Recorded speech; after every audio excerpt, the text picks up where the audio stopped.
Please grab your seats. My name is Astrid Ochoa. I'm the Executive Director of Future of California Elections, and it gives me great pleasure to have all of you today with us. This is the third event of Voters' Choice LA, and I wanted to thank each of you who are here because it's the holidays, and you guys are also working on census, and you're also doing civic engagement. And we have two of our students that are currently in exams, and so I really appreciate that everybody comes together to learn more because we are all committed to making Los Angeles County's democracy stronger. And it gives me great pleasure to welcome Dean Logan, our Registrar Recorder County Clerk. He has an incredibly busy schedule, and again, just thank you so much, Dean, for carving out, not just today, but every time we have an event, your staff is here, you're here, and I really appreciate the partnership, and so thank you for kicking us off this morning. Can I stand here? Is that okay? Yeah, wherever you want. Well, good morning, everybody. Thank you, Astrid, very much, and thank you all for being here this morning. I really appreciate the opportunity to stop by and make some welcoming remarks and to acknowledge all the great work and the partnerships that are taking place today. And as we move forward, as Astrid said, things are extremely busy. We are now 80 days away from the March 3rd presidential primary election, which means we are 70 days away from opening vote centers and 50-some days away from putting vote-by-mail ballots in people's mailboxes. So we're all in now on this election cycle, and it's exciting for me to, in particular, to come here today because some of the vision for the Voting Solutions for All People project and the vision for the creation of the Future of California Elections really started here at the endowment, meetings of coming together with folks like yourselves, different organizations, advocacy, public sector organizations, to kind of sit around and have conversations like you're having today to determine what is it that we should be doing in terms of looking at improving the voting experience in Los Angeles County and throughout California. So it's pretty exciting to be here now, this close to the full implementation of the vision of the Voting Solutions for All People, and to still see that the structure that was created with the Future of California Elections has and is playing such a critical role in that implementation, both here in LA but throughout the state. So I was thinking as I was sitting in the parking lot coming in that there are a lot of things right now that keep me up at night. But this is one of those things that actually gives me hope, is coming to a room and seeing that there are people and organizations that are committed to this work, who are dedicating their time and resources to partnering with us to ensure that that this is a successful implementation, that we live up to the expectations of the project and of the Voters' Choice Act that the legislature put in place, and not simply live in a world of minimal compliance, but to operate in a world where we recognize that something as critically and important as our elections process, that we are making sure that those who participate in our elections mirror the communities that we serve, that we recognize the diversity and the strength of the community of Los Angeles County that covers all sectors, right? So cultural diversity, economic diversity, ethnic diversity, geographic diversity are all things that play into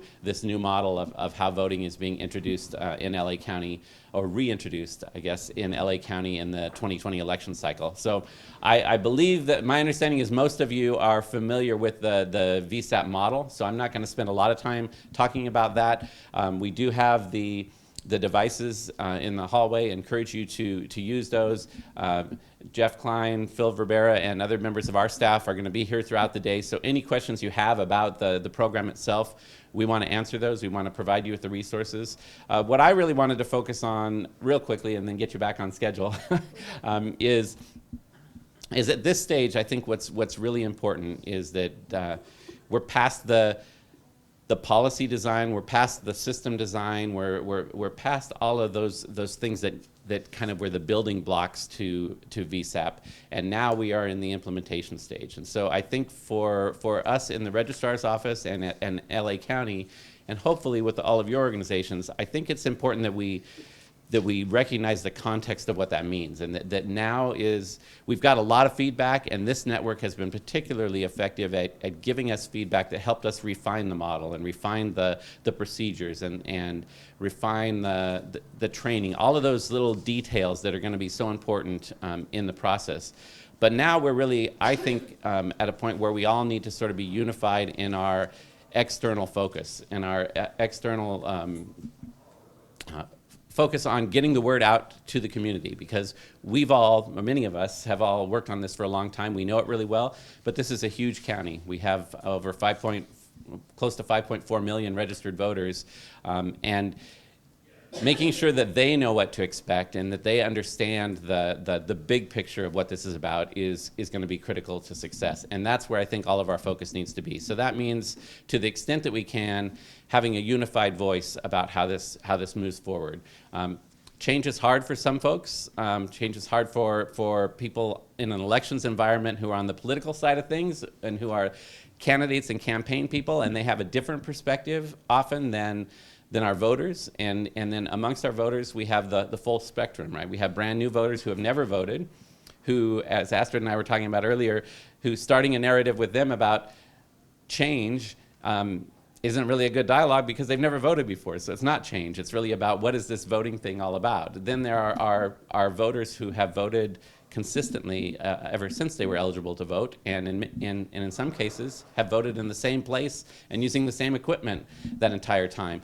That dialogue is about change. So kind of ferreting out what those conversations look like, where we need to have them, and how we can tailor them, which really fits with the model, right? The whole idea of the model of Voting Solutions for All People is meeting people where they're at, and making sure that we've provided options for people to participate that are consistent with where they're at as a voter, where they're at in their community, and how they view the significance of that. So I think some of that is drilling it down into some simple messaging, and the kind of messaging that we're really going to focus on in the registrar's office, and that we encourage you to join us in, is first and foremost this is about options. This is about options for people to participate in our democratic process through elections, and the menu of options is large. So we aren't, oftentimes, even in the media, we've been struggling with the narrative starts with reducing polling places and going to, it's, again, this kind of sense of change. But in reality, that's not what the Voters' Choice Act or VSAP is all about. It's actually about expanding options for voting. So our messaging is about, we're not losing polling places, we're actually gaining vote centers. And for the individual voter, that means that we have expanded in large numbers the places that you as an individual voter can go, both in terms of days, in terms of hours, and in terms of location. That you as a voter in LA County get to choose when and where you vote. And that could be through vote by mail, it could be at a vote center, but those options will be available to all voters in LA County, not just select groups of voters, but all voters. Part of those options are also what you get to do when you show up to vote. So in the vote center, what are the options available to you? If you need language assistance, if you need accessible services, if you want to customize your voting experience, if you want to expedite your voting experience, those are all the menu of options that are available through VSAP and through VCA. Same thing as a vote by mail voter is now you have options of how you get to return that vote by mail ballot. You can return it at a vote center, you can return it through the mail without any postage, or you can return it at a vote by mail drop-off box. So all of those are things that I think give us the opportunity to talk about that there really aren't too many excuses anymore not to participate. The choice is yours as a voter in terms of how you're going to participate and how you're going to do that in a way that's meaningful to you.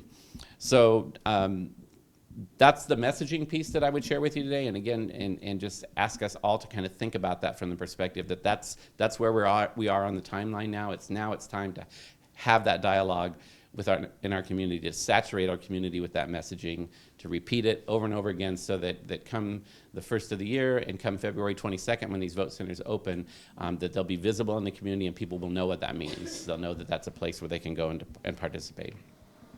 Now, on the mechanic side, there's still room for partnership there. Obviously, this is bigger than any of us, so reaching this community requires partnership. That's what this is about. I think that's what you're going to focus on today.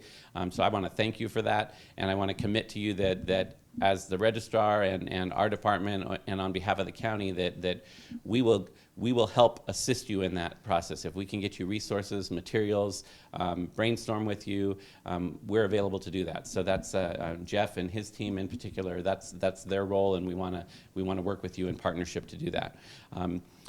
We are inevitably going to, over the course of the next 2 months, we're gonna face some challenges with things like recruiting election workers, the people that are going to work at those vote centers, which is a critical part of success. We need that first interaction the voter has when they walk in that vote center to be a positive experience. We need to be sure we have capacity for what looks like is going to be a very high turnout election.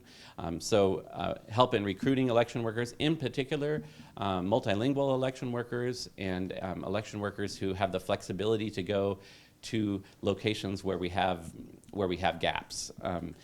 And while we're making great progress in solidifying the vote centers, again, that's an area where at some point we're going to kind of get down to the wire, and there's going to be some gaps that need to be filled, where we're going to have to find some facilities that because the other facilities that were identified weren't available or didn't work. And that's why the geographic distribution of your organizations, I think, is so critical, because that allows us to know who we can reach out to.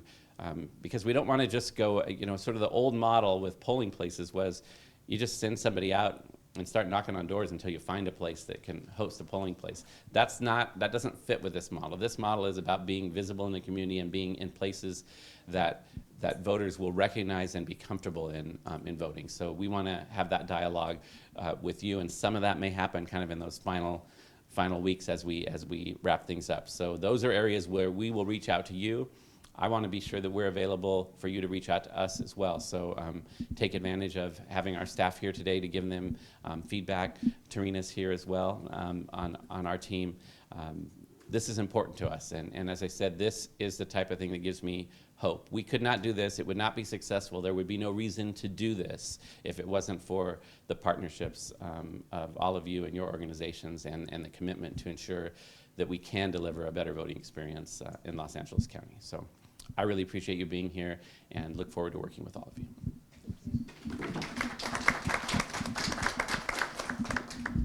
Great. Thank you, Dean, so much for kicking us off and for your remarks. So now we're going to jump into our first panel, which is observations and lessons from the mock election and November pilot. And Alvin's going to keep us on track. Awesome. Thank you. So that's our cue card to make sure that we cover all of the good content that we have today. So let me start by just introducing our panel first. So the vision for this panel was, again, as Dean laid out, the Voting Solutions for All People project was about developing the next generation of elections through a voter-centered approach, which began in 2009. So a decade ago, this process started. So it's going to be a historic election next year for many reasons. And Los Angeles voters got to test out this system for the first time in the September mock election, and then there was a November pilot as well. And so our panel today is going to share with us their experience. So we have Jeff Klein, manager for voter education and outreach and community relations with the Los Angeles County Registrar Recorder's Office, County Clerk, and they ran obviously these pilot elections. And then we have Dorian Cal with NALEO Educational Fund, Director of Civic Engagement and Research, and NALEO did some focus groups about how voters are reacting to the new system and the changes, so he's going to share with us their research on that. And then we have Gabe Taylor, who's going to close us up. He is the voting rights advocate with Disability Rights California, and Disability Rights California ran a poll worker, I'm blanking completely. Poll monitoring of the vote center sites during the mock election. And so he's going to they've pulled together a great report and share with us those observations. So with that, let me hand it off to Jeff to let us know how the pilot elections and the mock election went. Okay, thank you. Thanks, Astrid, and thank you everyone for being here.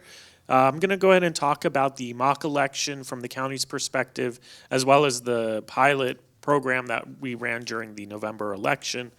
It's a few minutes. It's just a high-level overview, and I'm really eager to hear some of the other perspectives on the panel as well.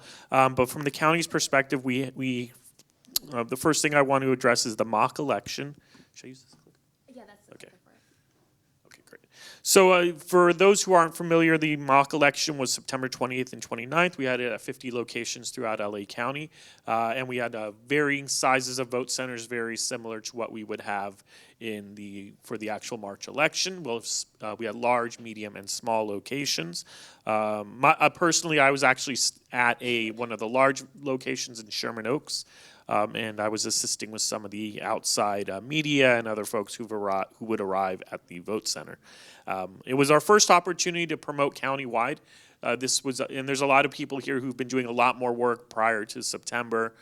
There's been a lot of foundations laid, and I think those foundations really built up to the mock election to allow us to really essentially kick off the program and kick off the initiative and build the media and the attention that was necessary to really roll this out and build upon what we've learned.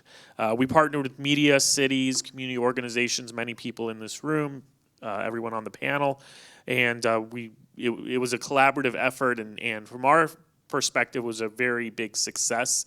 A number of things really exceeded our expectations, and I'm going to get into those, just a few high points here. So some of our observations were that the ballot marking device and the interactive sample ballot, those were very intuitive, very easy to use. Voters had no issues using those. Many were not aware of the interactive sample ballot, and when they arrived, they were informed that they could try it out, and they did.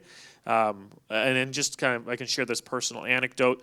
At the Sherman Oaks location, it was at a park. It was at the Van Nuys Sherman Oaks Recreation Center, and I would walk around to try to encourage people who were at the park for a variety of reasons with their families to come out and attend, because a lot of people showing up had heard about it, or they were familiar with an organization, or they had worked with an organization. I was really encouraged because there was a family member who was at the playground, and he heard me talking about it, so he walked over to say, "Oh, what is all this about?" He tried it out. He was so excited, he went back and got his family and brought everyone else over. And I thought that was a great example of showing that someone who was totally unaware of the changes and unaware this was going on, he was excited by it, and it was easy for him to use, and he went in with zero knowledge. So that was really encouraging, at least from a personal perspective, and I think we heard a lot of those stories throughout the mock election. So that was a nice experience. We also, more specifically in terms of user interface, seniors found it easy to use. I do a lot of presentations on VSAP and on the ballot marking device, and I think one thing is that the fear of technology outweighs the actual interaction with the device. I love seeing individuals use the device and who are skeptical or think that they're going to have a hard time using a, quote, electronic or computer, even though we know it's not. We know it's a paper-based system. And you can almost see in their face that fear and that skepticism sort of fades away once they actually interact. And that really matched up with what we saw at the mock election as well.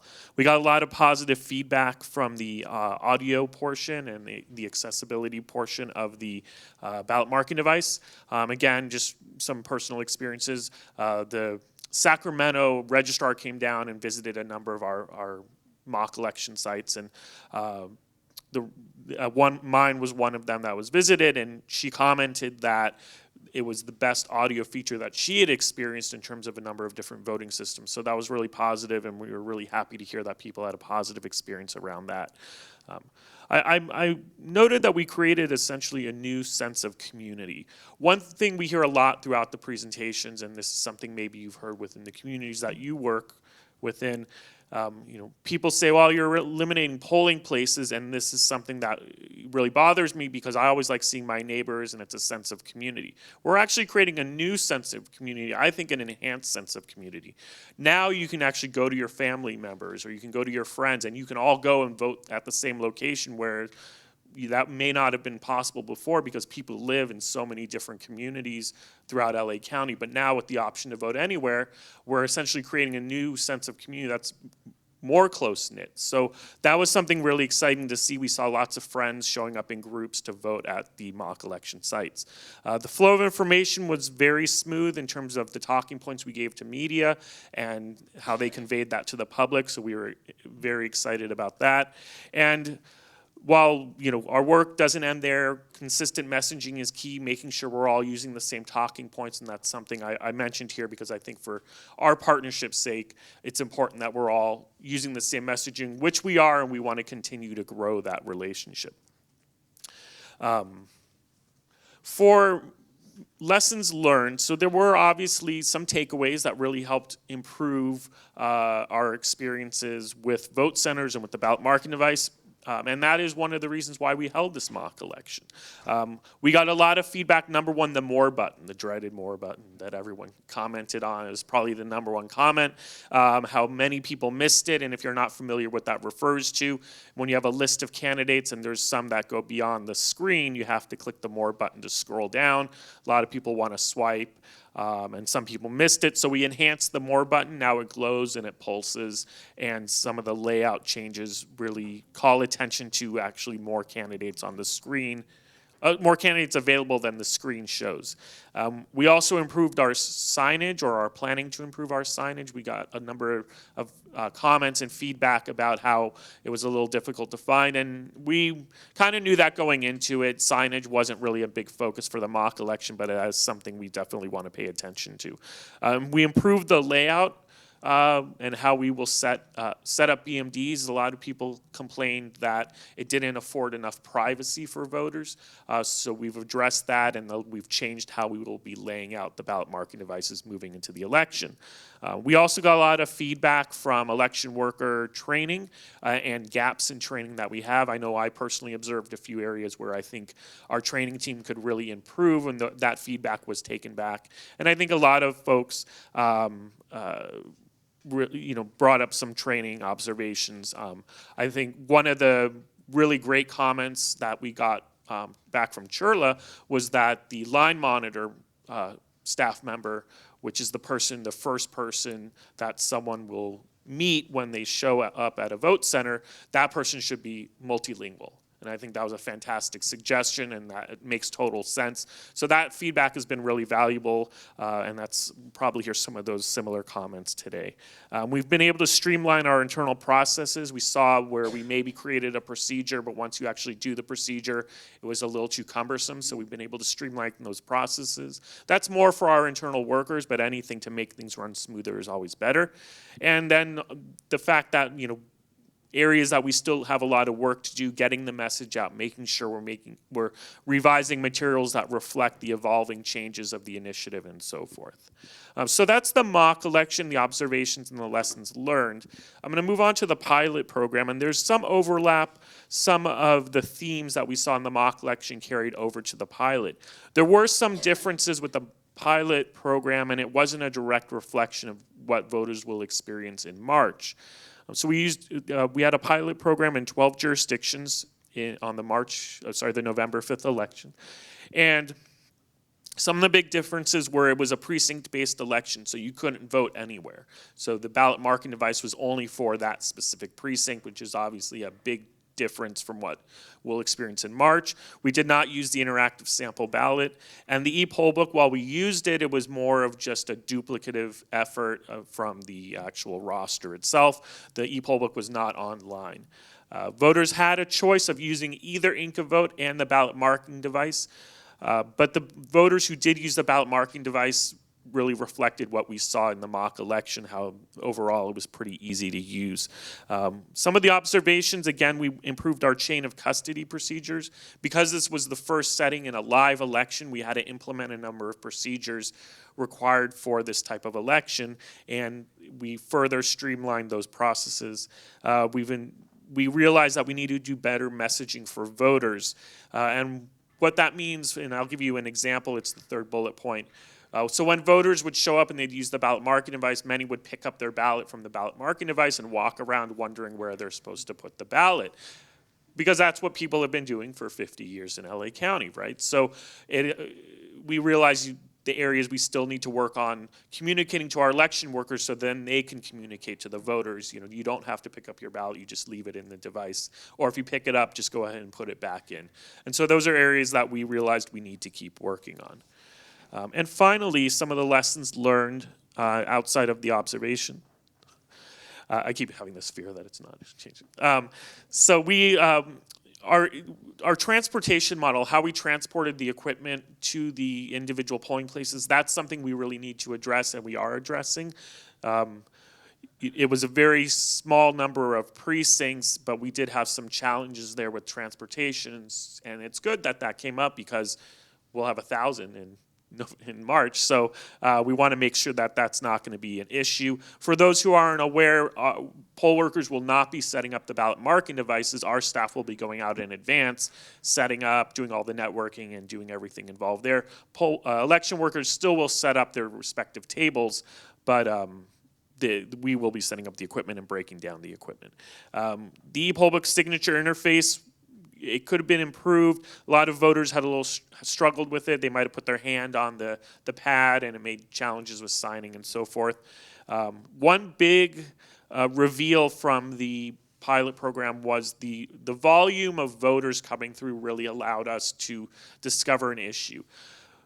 After about 200 to 300 ballots are printed through the printer called the BAM printer, the paper starts, there's dust from the paper that starts settling on the printer, and we have to clean it. Otherwise, it starts creating issues with printing that barcode.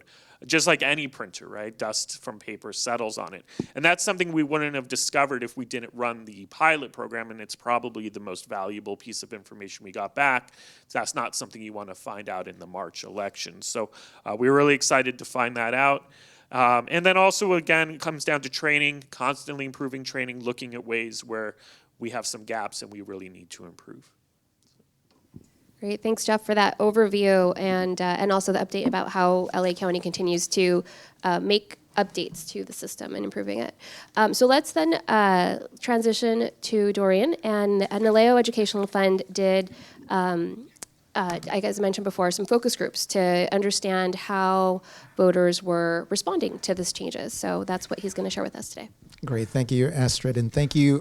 It's a pleasure to be here and share a little bit of our research that we conducted in back in October. And one of the things that I wanted to do first is just sort of take you through sort of what the goal and content was for our focus groups. Of course, one of the things that we wanted to do is learn a little bit more about the mock election, certainly, and how people were interacting with the mock election, had they heard about it and so forth, but also looking at some of the more focused on the VCLA experience and learning and having that opportunity, since we had a captive audience, is learning a little bit more how they might interact or what they might think about the actual experience. And then certainly, I think what's really important about this is finding strategies on mobilizing and outreach to the Latino community specifically, and then asking the folks that participated in the two focus groups. And then one of the things that we wanted to do as well, with regards to how and who we wanted in that focus group, was really around two things. One is making sure that we had a representative sort of sample of Latinos that are in LA County. So we wanted to have a Spanish group, for example. We also wanted to get folks from areas that had high Latino cities with high Latino concentration, for example.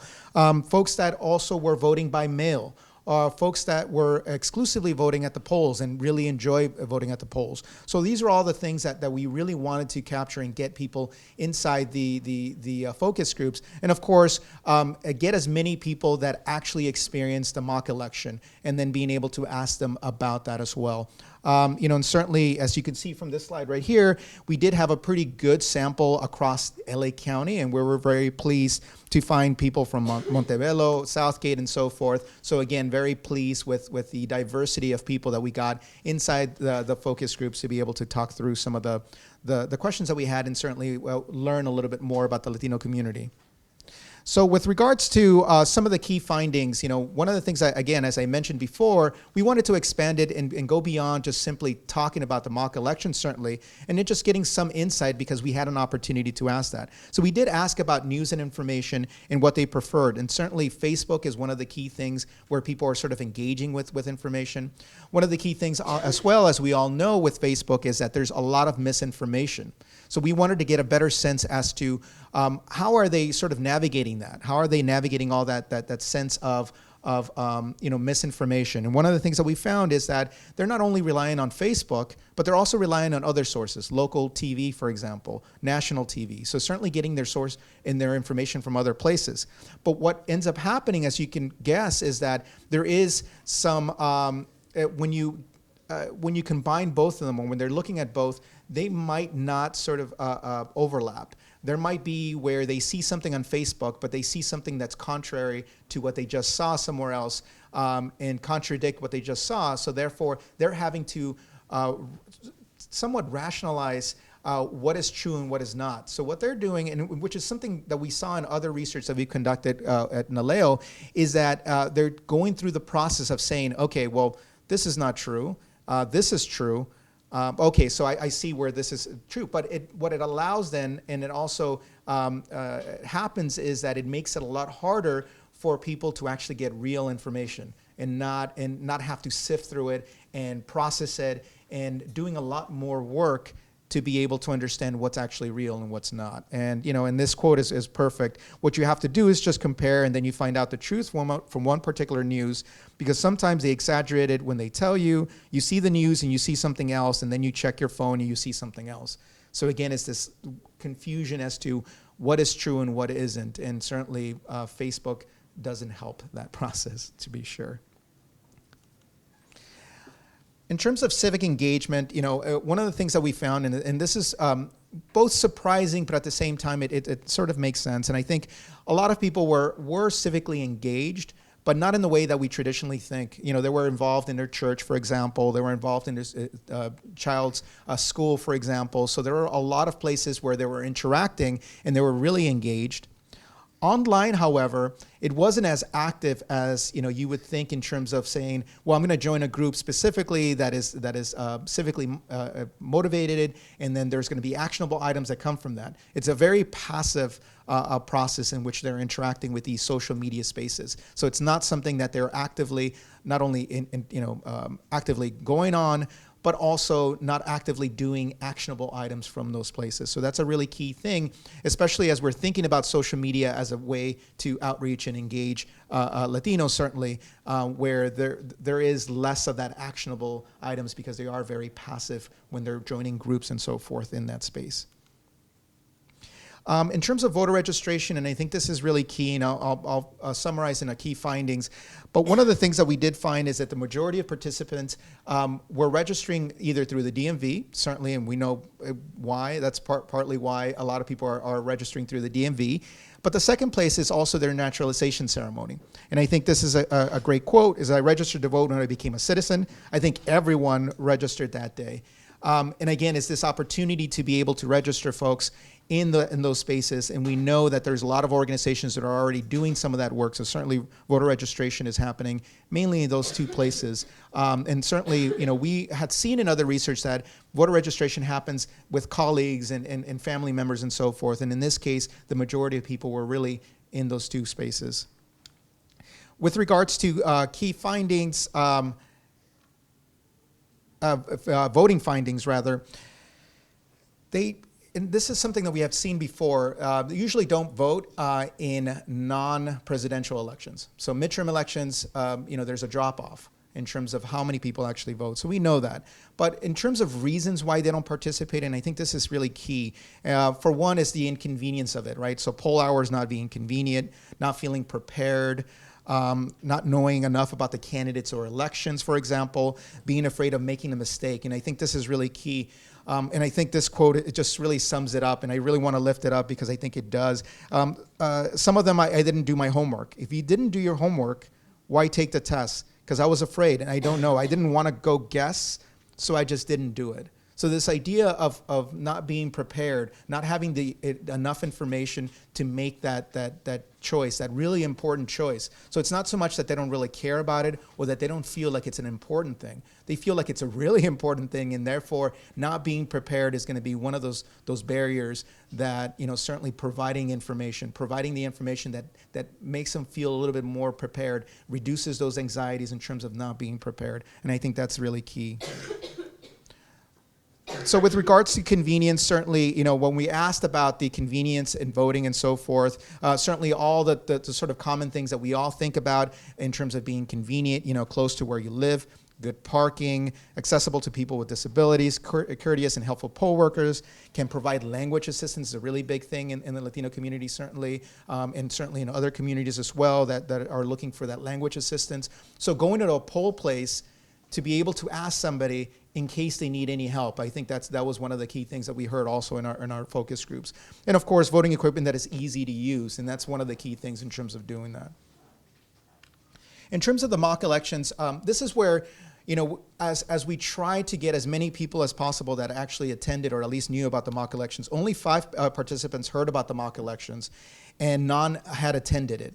But they did hear from other people in terms of what the experience was. They knew somebody that at least attended the mock election, and what they heard is that it was really easy to navigate. The equipment was really easy to use.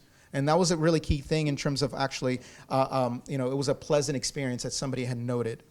One of the other things, too, is that in terms of the mock election, in terms of not hearing about it, is that there was some confusion as to what it was for and what was the purpose of the mock election. I remember one quote, which I didn't include here, but it was this idea that it's like, mock election, isn't that just fake? Isn't that like not real? So why would we go to a fake election kind of thing? So there was that lack of sort of a clarity in their mind in terms of what the purpose was for that. But, again, at least for the participants, it was a very enjoyable experience in terms of using the machines, which was, again, a key thing.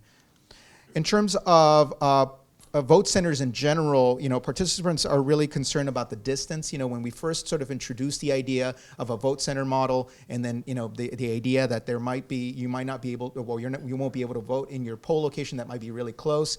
This idea was like, well, I don't want to travel too far. I mean, it's inconvenient already to go to my poll center, the location, and so forth. However, once we talk about having extra days, the ability to vote at any vote center really outweighs the idea of the inconvenience of not having your poll center nearby. And that's really key. And it's something that Jeff mentioned in terms of the convenience, right? And really framing it from this positive sort of perspective is really key. Because I think one of the key things here is that now people start rationalizing it, right? It's like, oh, wait a minute. I usually don't vote because when I come home, it's already like 9 o'clock and and I'm hungry and I just really don't have the time. But if I'm driving home, I can just swing by in one of the vote centers that's near my work, and then I can vote there. And it'll be much more convenient because I can just spend 10 minutes, get off the freeway or whatever it is, and then do that, and then be able to vote and not worry that I might miss the time in my poll location. One of the other things that I will mention is potential long lines, keening to long lines at the DMV. You don't want a model or you don't want a vote center that it is the same or similar experience as some people noted as the DMV, right? Very long lines, customer service maybe a little lacking and so forth. So that was one of the key things too.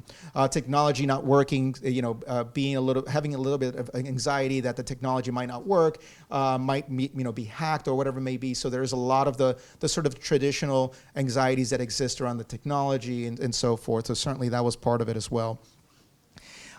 Participants, and this is one of the reasons why we wanted folks that voted by mail, because we wanted to understand whether, this would sort of motivate them to move over to voting at a vote center instead of actually mailing it and so forth, or whether the convenience sort of outweighed the fact that they were going to go to now multiple, or they can go to any vote center and so forth. And what we found is that, no, they still prefer mailing because it is the most convenient thing for them personally.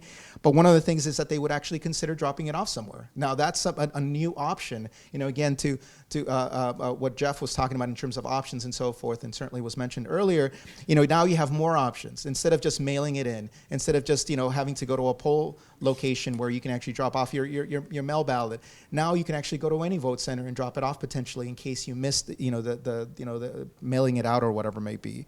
So definitely, I think that was one of the key things in terms of expanding those options, certainly. And again, participants mentioned parking and adequate and courteous assistance as one of the key things in having in the vote centers, and that's something that was really lifted up by almost everybody in our focus groups. Partly because I think one of the key things about the courteous, right, is that you want to ensure that if somebody that is going to a poll location, and one of the reasons why they're going to the poll location is to get information, or potentially if they have any questions, is that you want somebody to be able to help you.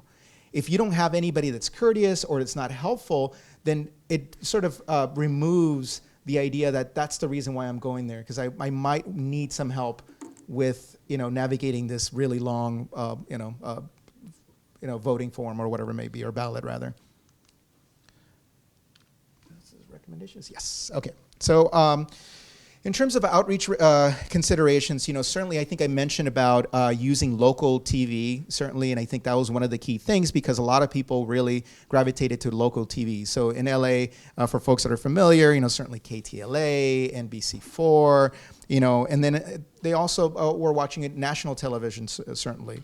I think identifying trusted messengers, and this is something like that is very sort of, it's almost like, oh yeah, of course, you want trusted messengers to deliver those messages, partly because there is a lot of these anxieties that exist, and being able to trust somebody that's telling you, this is actually a very secure system.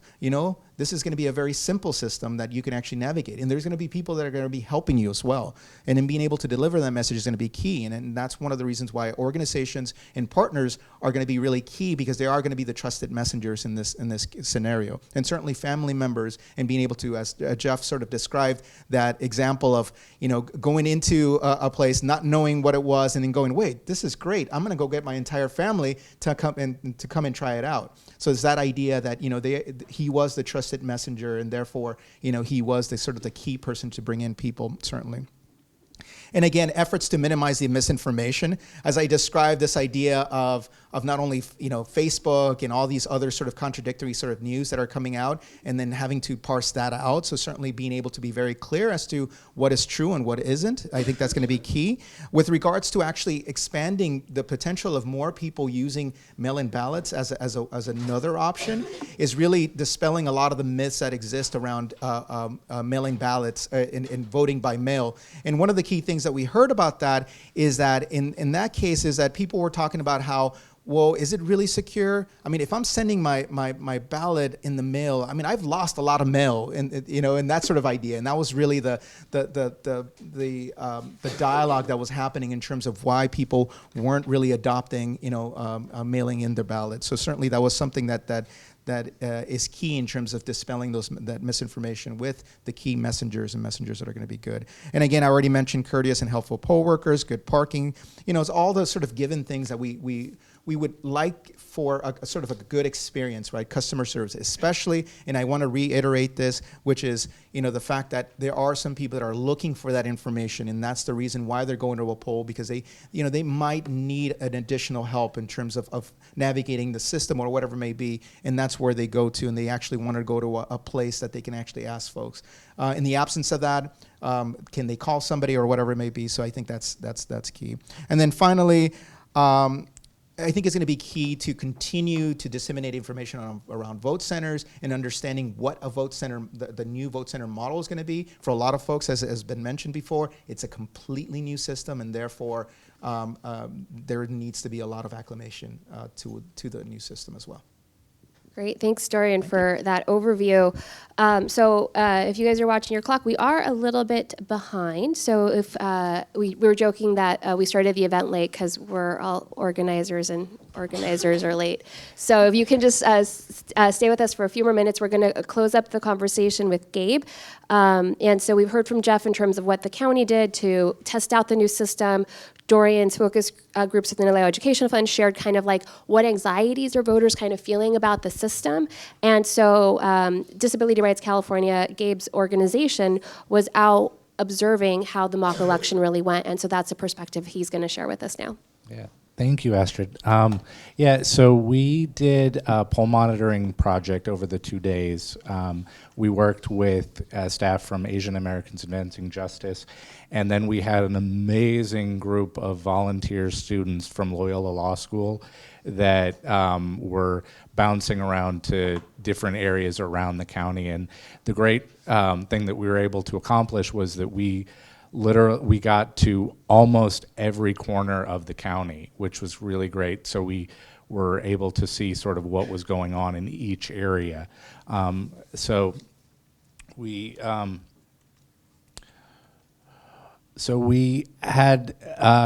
collaborated with, as I said, Asian Americans Advancing Justice, and then we had, so we were able to visit a total of 47 of the 50 sites. And so the funny part is we literally got to, on 5 o'clock on Sunday, we were scrambling to try and get to those last 3, and we unfortunately weren't able to get there, but we were able to get a really good sample size of the different issues and some of the obstacles that came up, which we'll touch on a little bit later. So. And we were able to collect over a total of approximately 700 exit surveys, which was really great. I was a little bit apprehensive, because here's this new experience and everything else, and folks didn't have may not have ever heard of the VSAP, didn't know what a vote center was, and so they were going through this entirely new experience. And at the end of it, we're sitting there, as they're walking out saying, hey, could you fill out a quick survey to just give us your feedback? But it was really great, and a lot of the folks who shared some of their observations were more than willing, and so a lot of them were really excited to share some feedback with us, so that was really helpful. So again, the goal was to collect community feedback on the overall voting experience, what people thought about it. Were they apprehensive? Did they like the changes? Did they like the new system? What did they think about it? And then the second was to identify potential issues and problems. And Jeff made my job a lot easier because he pointed out a lot of the issues that we came across and heard about and observed. So, so the voter turnout, as we sort of discussed, the overall turnout for the mock election was a lot lower than they were hoping for, but still we were able to get a really good, some really good feedback from the folks that we talked to. Voters were receptive for the most part to the new BMDs, the VSAP, and they also, I spoke with folks sort of across the board. I spoke to several seniors at one of the churches up near Lancaster, and they were actually really excited about the technology. And they really appreciated the ease of the experience and how the touch screen was really intuitive and everything, and just really appreciated the overall experience. So, so the one thing that probably the biggest takeaway that we saw was the poor placement of the BMDs and how that impacted often in some of the vote center sites that we visited, impacted the accessibility and privacy, especially for folks who use mobility devices. So that was one of the big takeaways that we had that we've shared with the county, but it was, we noticed there were issues of it in almost every vote center location that we were able to visit. So the voters that we spoke with oftentimes had their own suggestions and ideas for how to improve instructions to use the BMD. Personally, when I visited several of the sites, and I remember going into one of the sites, and I was simply handed the blank ballot and pointed to the nearest available BMD. So we, just being able to help people understand how to use it, because again, this is going to be a new voting experience for everyone. So the small sample size of limited English proficient voters that we spoke with, we didn't get really a lot of feedback from them because we didn't have a great number of folks that we talked to who were bilingual or spoke another language. So voters with disabilities, as I said, they did identify some accessibility challenges. Mostly it had to do with the layout of the BMDs, and for somebody who was in a mobility device, it often would create a traffic issue if they had to come into the vote center and be able to use the machine and then leave the vote center. It just would create some obstacles for them. And finally, signage, as Jeff mentioned, that was the other big takeaway, was that the signage was pretty inadequate. It was mostly difficult because it was hard to tell, especially if you were visiting a vote center site that had multiple buildings. It was hard to tell which building you were, the arrows would point towards a building, but you weren't sure if it was this building or the one next to it that you were supposed to go into. So, so clearer signage was sort of a recommendation that we were offering them. So, so one of the big another big recommendation was to add privacy screens and improve dividers or have dividers on the booths for folks who are going up and using the BMDs. Also space apart the BMDs and be able to use the space efficiently. One of the sites that I went to, it was a gymnasium, and they had all of the BMDs were in the middle of the room instead of maybe spacing them out. So just kind of looking at the room layout and making sure that you're keeping in mind accessibility needs, but also privacy needs as well. Also, this was a huge issue at two of the sites that I went to. There was more than, I think it was 2 of the BMDs when I arrived had paper jams. And when I left 45 minutes later, they were still trying to figure out what was going on with them. So, because they kept getting error messages when they were trying to reset the machines. So, establishing a clear procedure for the vote center workers on how to troubleshoot those kinds of issues would be really helpful. And also to make sure that they're able to clear paper jams without breaking the open ballot box seal. So, provide better instructions, as I said, for voters on how to submit their paper ballot.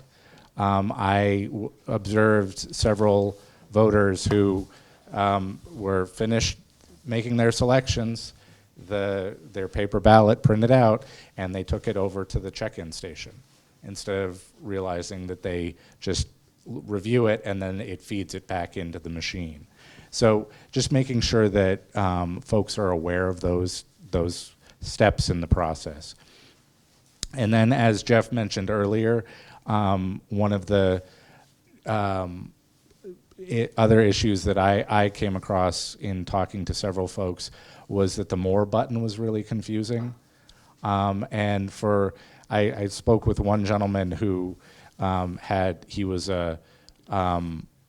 run in several previous elections for a couple of county or local offices, and he said if I was one of the candidates on that second screen, I would be sort of upset because that he understood it and he understood the reason for it but he just said if my name appeared on that More screen, I would have had an issue with it.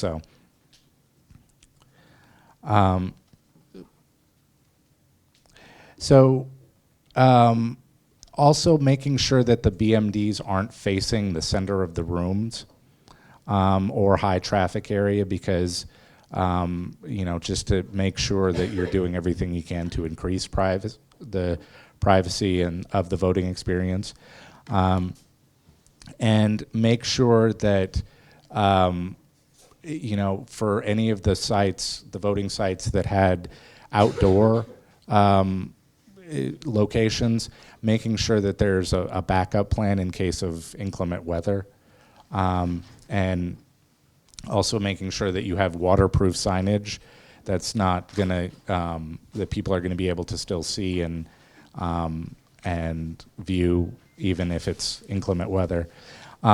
Extending signage to the parking areas, that was a huge thing because at some of the sites that we visited, the signage was not visible from the parking lot. You actually had to go closer to the building to actually see where the BMDs were set up. And then reinforcing consistent check-in at the vote centers, the steps to that, because at each of the locations that I visited, it was slightly different. So just making sure that across the board, all of the vote center staff are following the same steps and same procedures for the check-in. So, additional recommendations, making sure that language translations are accurate, understandable, and in plain language for particular language groups. That's really helpful. Making sure that the audio headsets are readily available. I visited several of the vote center sites, and there were 3 that I visited that they were still wrapped up in the little twist ties. And then there was one that they hadn't made sure that it was plugged in correctly because I put it on my head and I couldn't hear anything. So making sure that that's all set up. Making sure that there are chairs available for seniors or people with disabilities who may need them. And making sure that there's also a way to adjust the height of the BMDs. Because depending on somebody's accessibility needs, that may be something that they might need. And then also making sure that the vote center workers that aren't doing something at that particular moment or busy with other tasks are there as sort of ambassadors to greet voters outside the vote center or at least near the entrance so people aren't just wandering into a room and not sure where to go. And focus on social media, email, radio outreach. These are huge, especially for people with disabilities, because a lot of folks depend on information that they get through email blasts or even Facebook. I do want to really applaud you guys because I have been getting the Nextdoor announcements for the different events that LA County is doing, so that's really great.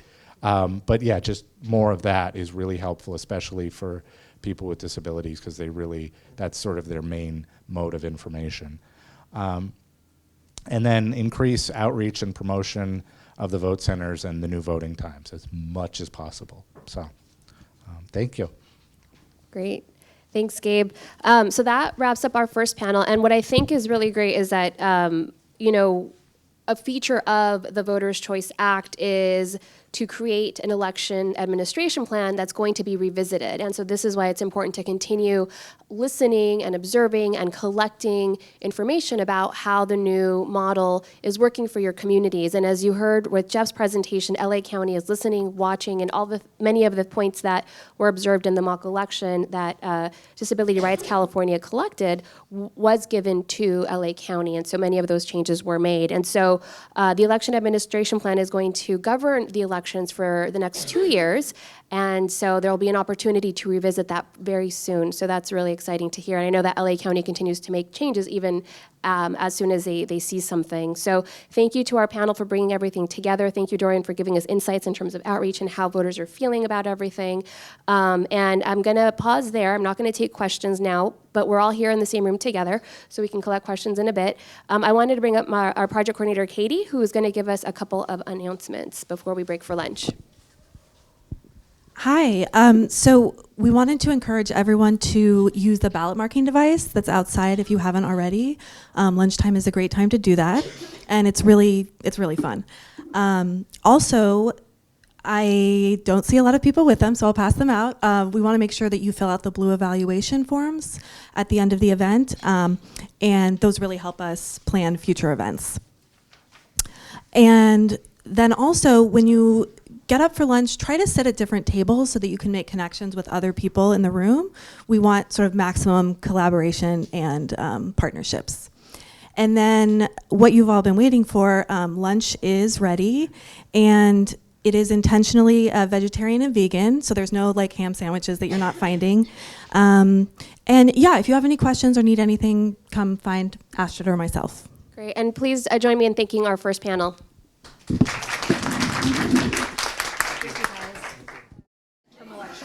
All right, let's get started. What did you guys think about the lunch? Good.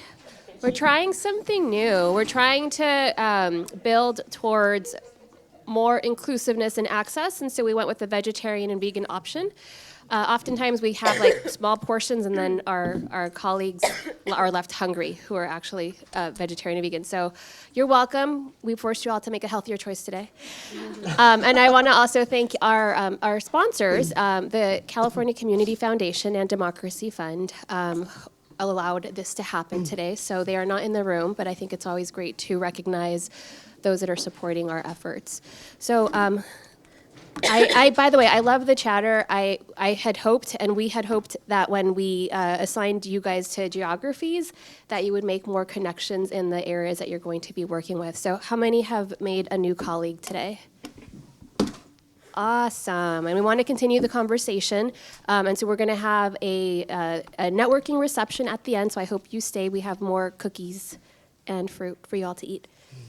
So let's jump into our second panel, which I think is what everybody's eager to hear about and has been thinking about.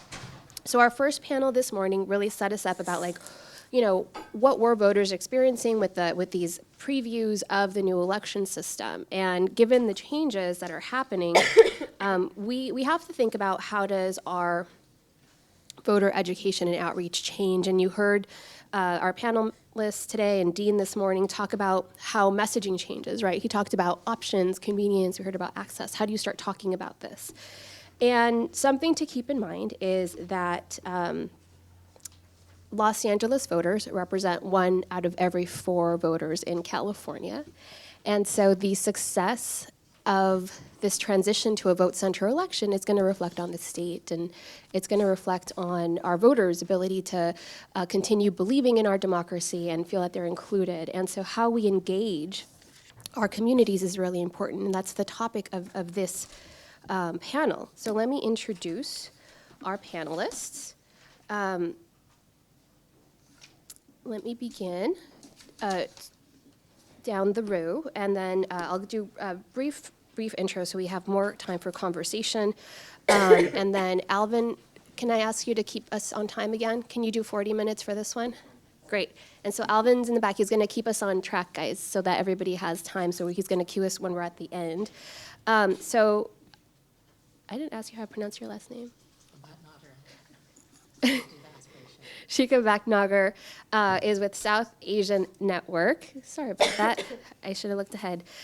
We have Elisa Chang with CalPERG Students, Karen Diaz with CHIRLA, Coalition for Humane Immigrant Rights Los Angeles, and Brian Nguyen with California Calls. And these are all great partners. We really appreciate you guys joining us. I have to do a shout out for Elisa, who is in exams right now and is here. Do you guys remember how stressful that was when you were a college student? So thank you. And to everybody else who is juggling multiple responsibilities. So thank you for joining us, for sharing your wisdom with us today, and also sharing with us the questions that you still have. So we're going to go down the panel. Everybody's going to give us brief reflections, and then we'll open it up for Q&A. Thank you, Astrid, and thank you so much for inviting me and South Asia Network to participate on this panel today. So again, my name is Shika Bhatnagar. I'm the Executive Director of the South Asian Network. We are a 30-year-old, or almost 30-year-old community-based organization that provides direct services to and advocacy on behalf of the South Asian community across Southern California. So South Asian means those of Indian, Pakistani, Bangladeshi, Nepalese, Sri Lankan, and Afghan origin. I think I covered everybody. And we are multi-issue, so we provide services in the areas of health access, gender-based violence, and civic engagement. And we work across Southern California, predominantly in LA County, but we also do work in Orange County and in other parts of Southern California where clients need our assistance. We are one of the only South Asian organizations, maybe even in the country, with a dedicated program for civic engagement. And the communities that we serve, of course, are lower income, those with limited English proficiency, largely newer immigrants. And one of the challenges that we have being SAN is the incredible diversity of our community. It's both a strength, but certainly a challenge. The number of languages that our community members speak are, in some ways countless dialects, languages. I'm often so envious of those who can create material in just Spanish, and it's like one language, and create really cool messaging around it. It's something that's very difficult for us to do. And of course, geography, our community, while we're based in Little India, which is where we were founded in 1990, our community has spread throughout the LA area. And then of course, as a small organization, our capacity is a challenge that we have throughout our work. So, excuse me, the South Asian Network has been involved in voter mobilization and voter engagement for decades. So we've been involved, with really just a small amount of money, doing whatever we can in terms of encouraging people to get out the vote, phone banking. We've done voter registration drives. We've done work. We've done publicity on ethnic media, the different newspapers, and then also social media outreach. We also do a lot of outreach at festivals and events throughout Los Angeles. So it could be Bangladesh Day or the India and Pakistan days that happen during the summer. In 2018, we launched Desi Vote. Desi is a colloquial term for South Asian. And so we launched Desi Vote 2018, and we hope to continue that for 2020 as sort of an umbrella effort, voter engagement effort for the South Asian community. We also have worked in the past with the LA County Registrar's Office to increase language access for our community members at the polls. And this is before my time, but we were able to successfully get Hindi on the ballot materials and for LA County, which is great. And then the only other thing that I'll mention is with the great thing about SAN is because we do see clients all the time. One of our main programs in our civic engagement unit is our citizenship program. So we try to integrate our voter registration and voter education work throughout our other programs. And we have a citizenship celebration every year, which all of you are invited to. But at that citizenship celebration, we honor those who we've helped become citizens. And as part of that event, we actually distribute and talk about the importance of registering to vote and have voter registration forms at that citizenship event. So they can fill it out there, or they can drop it off, but really tying citizenship to voting. And that's been fairly effective. And I think the only other thing that I'll say about our work around voter mobilization is we are, at least in 2018, as far as we knew, we were the only South Asian organization leading nonpartisan voter engagement efforts in Southern California. So in terms of lessons learned, both from the mock election outreach that we did, previous voter mobilization efforts, and then also just the other community outreach that we do on a regular basis, we've learned that word of mouth from trusted sources is probably the most effective way to reach people. We can send out 1 million messages, but often we find that even clients who come to us for services, they find out because somebody referred them to us. Somebody told them about our work. Through our mock election outreach, we also learned that people were more responsive in person than they were when we did the phone banking. They responded well when we spoke to them in person. And we've also learned, and this won't come to a shock for those of us who do this work with communities, is we find that it's, of course, necessary to meet the communities where they are. After the 2016 elections, we did town halls across Southern California to educate our communities about how policies may affect them and other issues that might impact them. And we found that those turnouts would be really low, but then if somebody needed help and a question, they would actually call us. And so we find that going to places of worship or to community events or that's probably most impactful because they're already there. They're already, in the room, that actually inviting them to come to a dedicated space sometimes is more challenging. Also just with their schedules and their other commitments. And I think the other lesson learned, and this is just going to be an ongoing challenge again because of our diversity issues, is that we need to be better and more targeted with our messaging, really conveying, linking voting to how that positively impacts one's family and one's future, how the children's futures, and then also how to best address misconceptions that people have about the voting process and what voting is. I think we just need to be much better about that, and we're trying. There's just very little information out there on what motivates South Asian voters. In terms of challenges with 2020 and what we anticipate to be the challenges of 2020, as a small organization, I've been surprised at how siloed the conversation has been between census and the elections. I think that census is probably the biggest elephant in the room for us right now.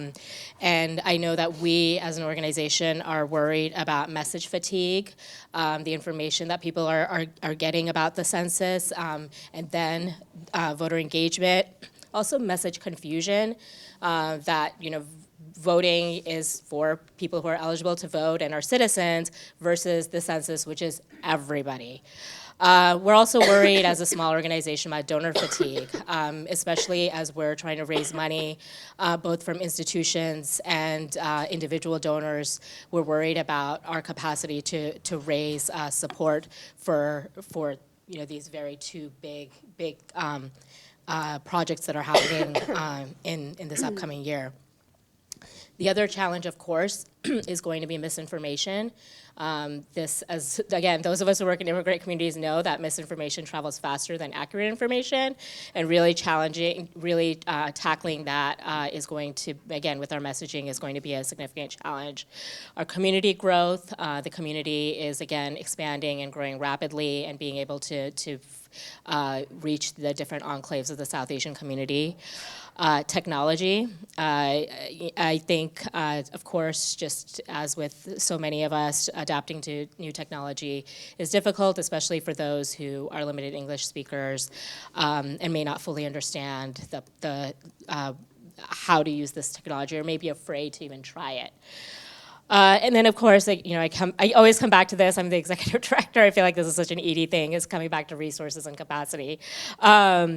We just having resources to support this initiative is going to be a challenge. And I think there are some changes going on with regional organizations, and we know that a lot of national organizations and state organizations don't necessarily give directly to community-based organizations like ours, and so we are worried about that as we mobilize for the elections next year. Furthermore, it's extremely challenging to find staff who speak South Asian languages. It's not as common as, for example, Spanish and maybe some of the other Asian languages. And then just the manpower that's going to be needed for, again, voter engagement, volunteer work, and getting people out in a census year where we're already going to be stretched with resources. So in terms of our current plan of action, and then I'll pass it on to Elisa, the current plan of action is, of course, to mobilize resources ahead of 2020, just trying to find funding and let stakeholders know that we're doing this work, to hire staff who have the capacity to help us get this work moving quickly. And then our plan, once we have those key components in place, is really to strengthen our messaging, again, in language, in various languages such as Hindi, Urdu, Punjabi, Gujarati, and be more creative about that messaging, using SMS technology. For example, WhatsApp is really big in our community, YouTube. How are we creative in sort of spreading the word to these various groups? And then really, I think the one opportunity with the census is that we can utilize some of that data that we're getting and some of the connections that we're making and leverage that for our voter engagement efforts. So I think that will be something that we need to figure out how to formally do, how to really capture what we're learning from census outreach and apply it to our voter engagement outreach in 2020.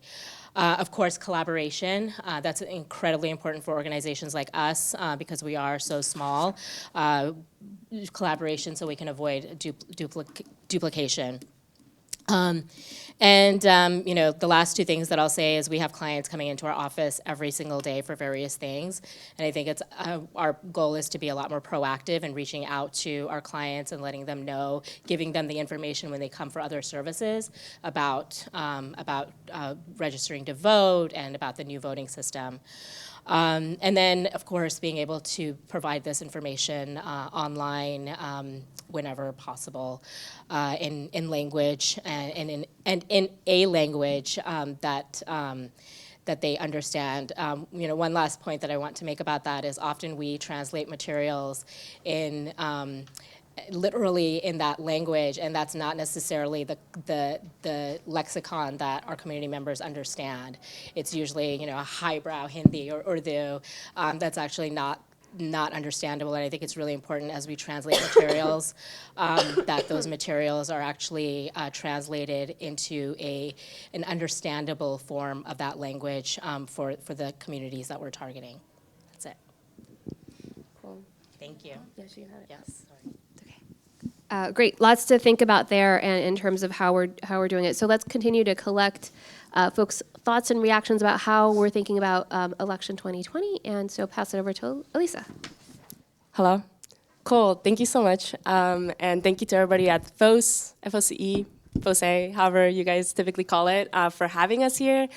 Just to reintroduce myself, my name is Elisa, for those of us that have met, and if not, then hi, my name is Elisa, and I'm here representing CalPERS students. Currently, I'm a master's student that's attending UCLA, and this work is very much in my research interest, like democracy, like I'm super into it, but I'm representing CalPERS students, which is actually a student-run, student-funded nonprofit here, not just in California, but across the nation as well. And specifically in California, we have 8 chapters across the UCs where we focus on a lot of civic engagement efforts pertaining to issues that affect students directly. So this is things like making college more affordable, protecting the environment, civic engagement in terms of like voter turnout and having students be engaged in the voting process. This is all kind of the breadth of the work that we covered. And each of the campuses have a unique set of campaigns that they're each working on depending on the community that their campus is respectively in. But specifically, every campus this quarter or I guess like this school year, we'll be running the New Voters Project, which is the campaign that I'm here to talk about. We're basically the nation's oldest and largest nonpartisan youth voter mobilization effort in this country. We register over 2 million students to vote since our founding 34 years ago. And we basically do this through a lot of grassroots efforts. This is mobilizing students directly on the ground, whether it's through like tabling or actually like going to classes and making announcements, phone banks, kind of like what was mentioned a little bit earlier, like we focus on a lot of direct engagement. So like talking to our peers face to face, because we recognize that that's the most effective way to turn out students around these different issues that we care about. And just to give some updates as to the work that we've done recently, last year, all of CalPERC students and the New Voters Project, as a state here in California, we helped over 6,000 students get registered to vote and had 500,000 students across the state make a plan for election day. This is because like a lot of students, much like everybody else, need to make a plan in order to actually like turn out to the elections because of the lack of voter information. So this is things like not knowing where or when to register, or for some students, not even knowing when election day is. So we do a lot of voter engagement work to make sure that students have accessible information, but also touching on the topic of inconvenience, which was also touched on the last panel. We want to make it as convenient and accessible for students to vote as possible. And so this year, we're doing a lot of efforts in order to institutionalize voter registration on each of the campuses, but also create a culture of voting for the students. And so what this means is institutionalization is embedding it into the school system. So this is like students come in on orientation day and they hear about voting, or they're like there's voter registration forms there for them to fill out. This means students that live in the dorms on move-in day hear about and register to vote. This means that students, when they like register for classes, they like see register to vote. It means that it's in every step of the process. And one of the reasons why we prioritize this was because I think I saw a study at some point last year during the midterm elections that was talking about how a student that like hears about voting 2 or 3 times will be like, like I'll vote. And then a student that hears about it like 8 times will be like, okay, maybe I'll vote. And then the student that hears about it 20 times will be like 80% likely to actually turn out to the polls and vote. And so like they don't have to like hear about it 80 times, I mean, not 80, 20 times for their colleagues. They just have to like see it, whether that's like in emails or like on their way to class or whatever it is. Students just have to see it everywhere for them to be like, oh, election day is coming up. Maybe I should like get informed about the candidates. Oh, election day is coming up. Wait, where are the polling locations again? Or like the vote centers again? Kind of like having that initiative to like learn a little bit more and like think a little bit more about the elections. And so this quarter, we're working heavily with coalitions on we're developing a coalition on each of our UC campuses. So this is a coalition that is formed with specifically civic engagement staff that are on campus and a civic engagement student that's on campus. And so I think it was last year, or like 2 years ago, or earlier this year, that our Secretary of State, Alex Padilla, had signed a memorandum of understanding with all of the UCs requiring all the UC campuses to have civic engagement staff that is point on making sure that students turn out, and that is like a mandated requirement. And so we actually like work with each of the UCs with this respective staff and the executive vice president of all of the campuses, who are also point on civic engagement, in order to create a coalition on our campus, because we can all kind of be doing voter registration work and voter engagement work, but we can do even more if we actually merge all those efforts together. So a big priority for us this quarter and into the coming year is to do a lot of coalitions work to kind of start having students think about it, but also create a plan for what the term is going to look like, what it's going to look like for students, how we can engage students, how we can inform students, and how we can get them to actually turn out to the polls. And so one of the things that I really wanted to highlight was that students face a very unique challenge when it comes to voter engagement work. College students, when they first come to college, they are coming from out of state, they're coming from cities that are far away, and for a few of them are coming from like the Los Angeles area. But because of this, students always have the issue of housing, right? And with the issue, like where they're gonna be living, their first year versus their second year versus their third and fourth years. And this actually like uniquely came up as a barrier when it came to voter engagement work, because you have to re-register to vote at your current address, which I'm sure that all of us are aware of. And so students uniquely like don't realize that, and like they don't realize that if they change their address from like somewhere from Glendale to Westwood, they actually have to re-register or their polling location is different.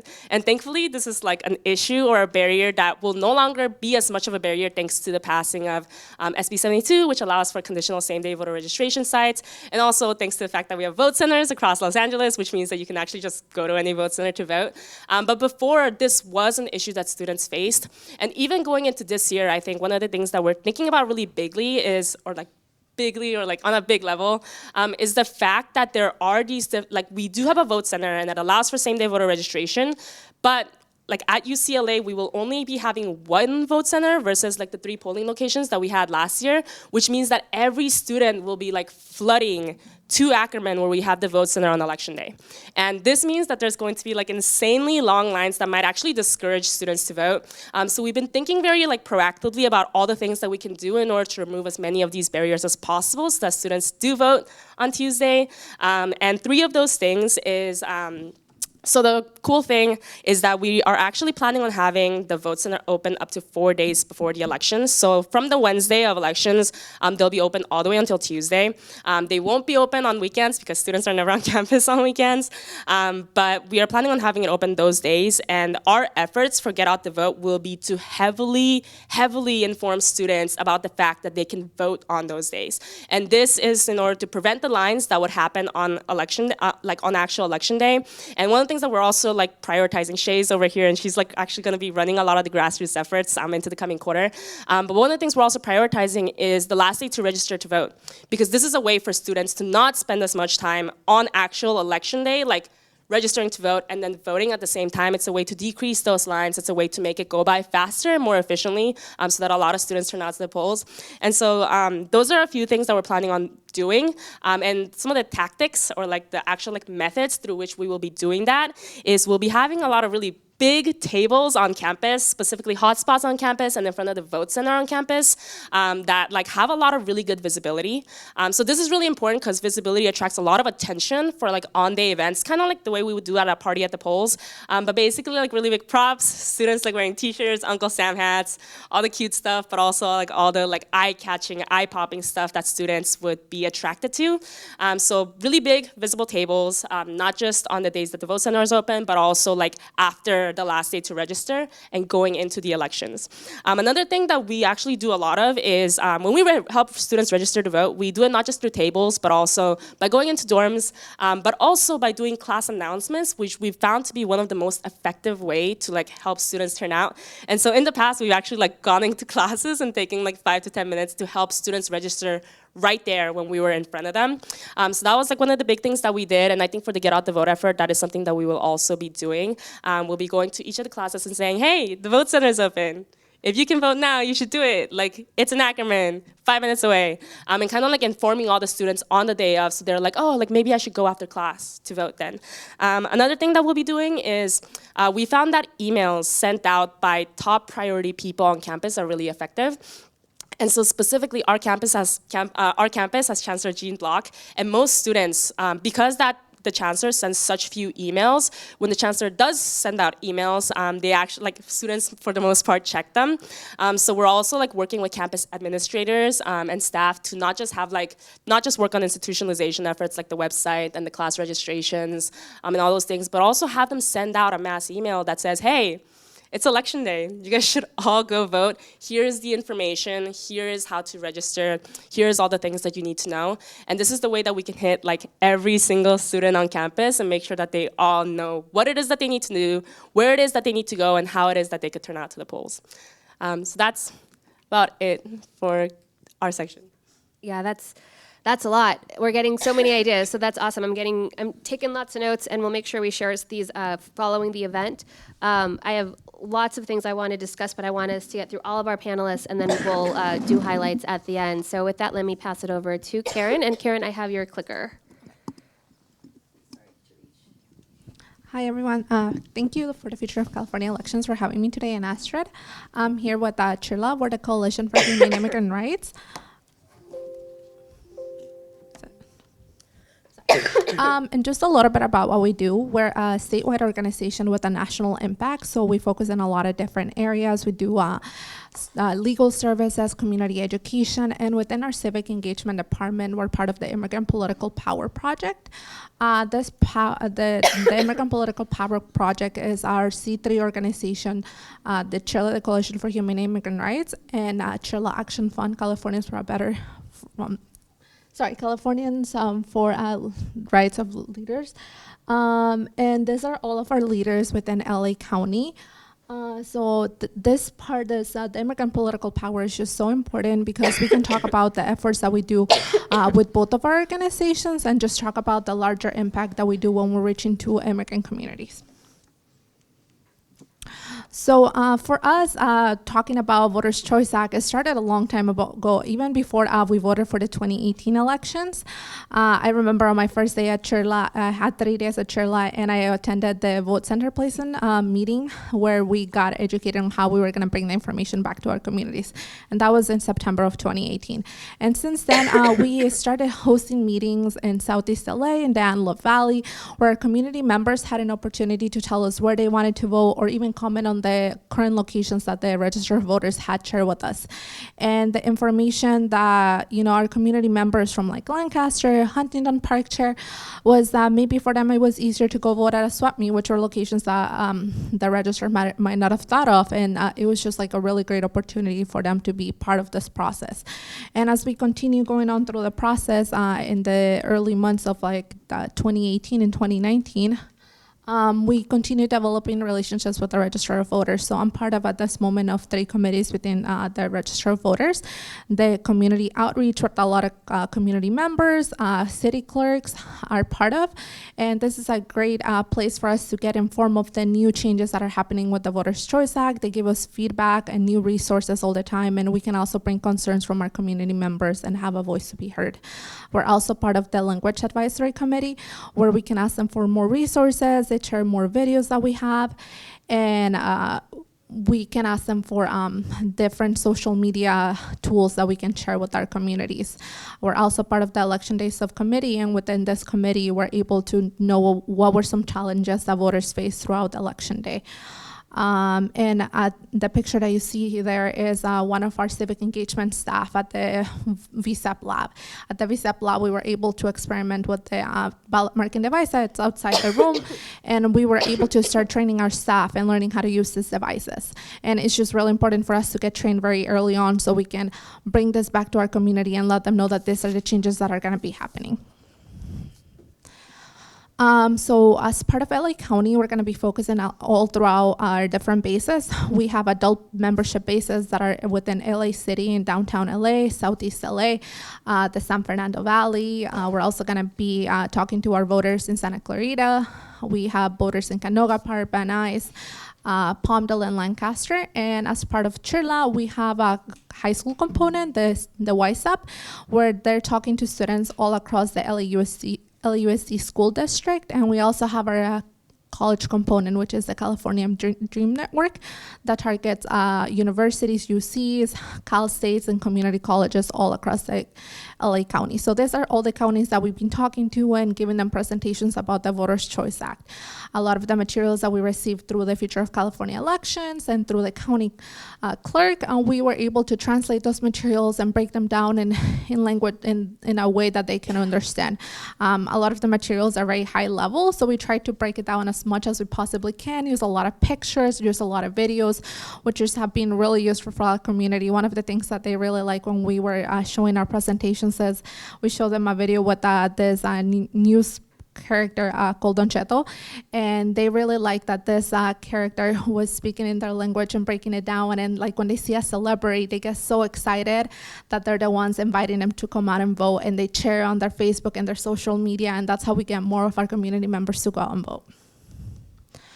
And we continue doing this work. So as part of the September mock election, we got resources for the election, and we decided to invest our resources in our community by getting a bus of all of our LA County members. That's where you can see them. 87 of these community members went to the Lancaster mock election site on Sunday. They were able to experiment the ballot marking device for the first time, see the electronic poll book. A lot of them used also the electronic poll pass, and they were able to experiment in different ways. We had members from ranging from 5-year-old kids, babies, adults, high school students, college students, just giving us feedback on this at the mock election. We passed out surveys to all of them. And this is a sample of the survey. So this is a sample of the survey. We had 4 questions in the survey. Out of the 80 people that participated, 62 of them were able to give us feedback. And it was positive for the most part. A lot of the same things that Gabe shared in his presentation about what the voters said across the other 700 surveys, it was the same thing that we heard. Our voters were mostly Spanish speaker voters, and they really loved the translation services, whether it was the audio set, whether it was the written skills. They felt that it was really easy to use. They were initially intimidated by the technology, but once they had assistance from vote center staff, they saw how easy it was to use the device, and they were really excited to go back to their home, to their neighborhood, and tell their friends and their neighbors about how this machine was just gonna revolutionize the way that they vote, and how they no longer had to be intimidated into walking into a vote center place and trying to figure out whether anyone speaks Spanish there. I can remember last year when my mom took one of our neighbors, and there wasn't a single Spanish speaker in the Palmdale poll place, and now this is one less barrier that our voters have to face. There's already a lot of barriers when we're talking about language, transportation, and even figuring out where you have to go vote. So this is just a great accessibility feature. And we continued our efforts. In early October, the Register of Voters released their election administration plan. It was a 120-page document that we read, and we just tried to figure out what was the things that were missing for our community. And for us, one of the things that were missing is more field outreach. It's really important for us to be that personal connection with our community.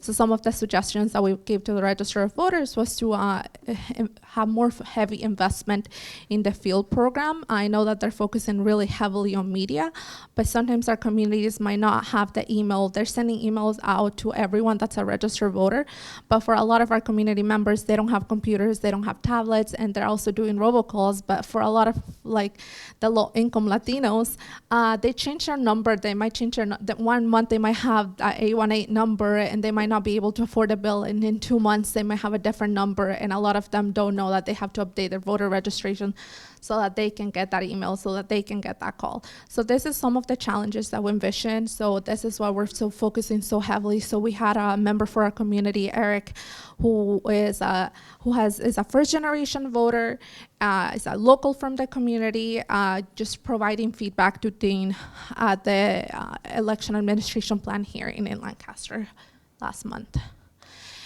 And for us, just going back on talking about why it's so important that we start early. This past weekend, we were with our civic engagement team and our organizing team, and we gathered them all together, and we started talking about elections, because elections for us have already started. We're already on the prepping phases. This is one big challenge for us, is that a lot of our college students, like they were saying, is they're already thinking about ways that to get out the vote, but since we're talking to college students at the UC level, at the Cal State level, at the community college level, they all have different times where they go back to school, which create challenges for us when to reach them and how to get the information out to all of them. For our high school students, we have to register them to vote, and how do we find creative ways to get them to register to vote? They're very active and they do want to vote, but how do we get to their campuses? So this is where all of our team got together and just put our heads together on how we were going to reach more voters. We have really ambitious goals for this year. And one of our biggest things that we're going to be doing is going to be focusing on our door-to-door. It's all about knocking on doors, and knocking on more doors.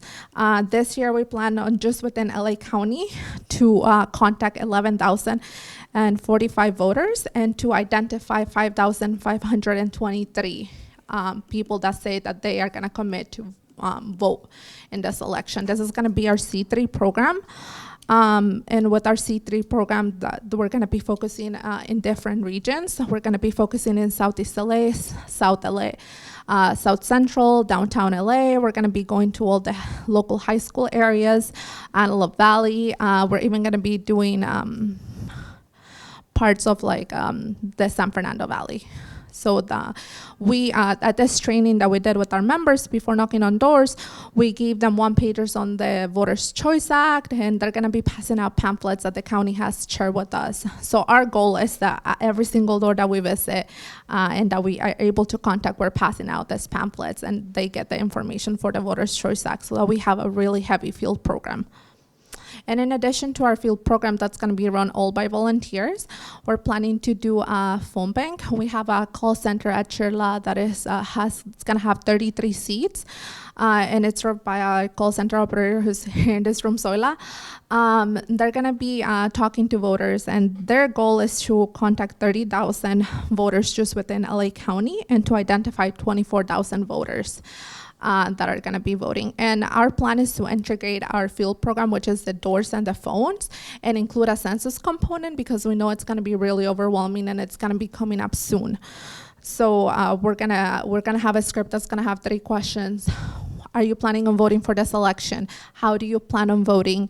And the last part is going to be, can you commit to filling out the census? And we're going to be filling out pledge cards and just doing a lot of work. So integrating all of the work that we're doing. And we're also using our social media. I think social media is a really big part of the work that we do at Chirla. This is a sample of the efforts that we put in paid media when we're doing the Vote Center Placement Project meetings. So we're going to hope to continue to do that and share the resources that the registrar has in the different languages. So that's it for me. I would love to talk to you if you have any more questions. Great, thank you, Karen. So as you guys are hearing, it's deploy all strategies and all resources for your community, and I hope folks are continuing to take good notes. And Ryan's going to close us out and share the plans that California Calls has. We're starting to hear a lot of the integration that's happening with messaging and the various efforts, how we are building in elections into existing work. And so, Brian, thanks for sharing what California Calls is doing. Cool. Hey, everyone. I'm Brian. I'm glad to be on this panel. Excited to be talking to you all. So we are a statewide alliance of POC, immigrant, low-income organizations, all grassroots, and we kind of work together to create systemic change. And we're actually going to be embarking 2 strategy sessions statewide around the VCA and around specifically for LA County too. Chirla, I think, is coming to it on Friday. So excited to be here. For our 2020, we have 5 key imperatives. Many already named here, since y'all are, we're all here. And so there's a lot of alignment, thankfully, and lots of overlap, and so I won't go through some of these very specifically. So for our 2020 key imperatives, first is just we know that we need really robust public education, right? That we need culturally and linguistically competent materials. We need a field strategy that encompasses that. We need a comm strategy that encompasses that. And I think there's lots of opportunities for us here in this room to share the resources that we create for each other. And so, we're thinking about that on the phone, in the fields, through text, and just thinking about how we can best get to the folks that the county can't reach, right? That we know that as organizers, we're reaching people, and we have the relationships and the depth that the county can't have, and so how do we really fill those gaps? The second key strategy that we're thinking about is maximizing mail-in ballots. And so Elisa had mentioned this, right, that LA County has the lowest vote by mail registration rates in the state. We know that we're reducing the number of polling locations by, I think, 66% by the time we get to the primary. So it means that we have the same number of people who vote in person, but just way more locations to do that. And we are also anticipating some, just implementation issues, just because it's the first time that we have VCA in LA County, and LA County is just a huge, huge geography. And so from things like, how do we make sure that every vote center has language capacity for all the different languages, right? From all of our voters, from all the folks in our base. That's probably not possible. And a lot of folks are older. They might not be able to navigate technology without in-person support, right? And so anticipating these kind of in-person issues, we are considering pushing really hard for a vote-by-mail conversion strategy and then a vote-by-mail vote strategy, right? So pushing all of our folks to just get on vote by mail and then push them to vote by mail in order to avoid all the issues that we could be getting at the actual polling locations. The third thing that, phone locked. Third thing that we're thinking is also mentioned is really developing a strong vote plan and training up our staff and our volunteers to do these vote plans, right? And so, in previous elections, we could be like, hey, your nearest polling location is XYZ, it's around the corner, polling day is today, you need to go vote by, this time, right? So go vote now. We don't really have that anymore, right?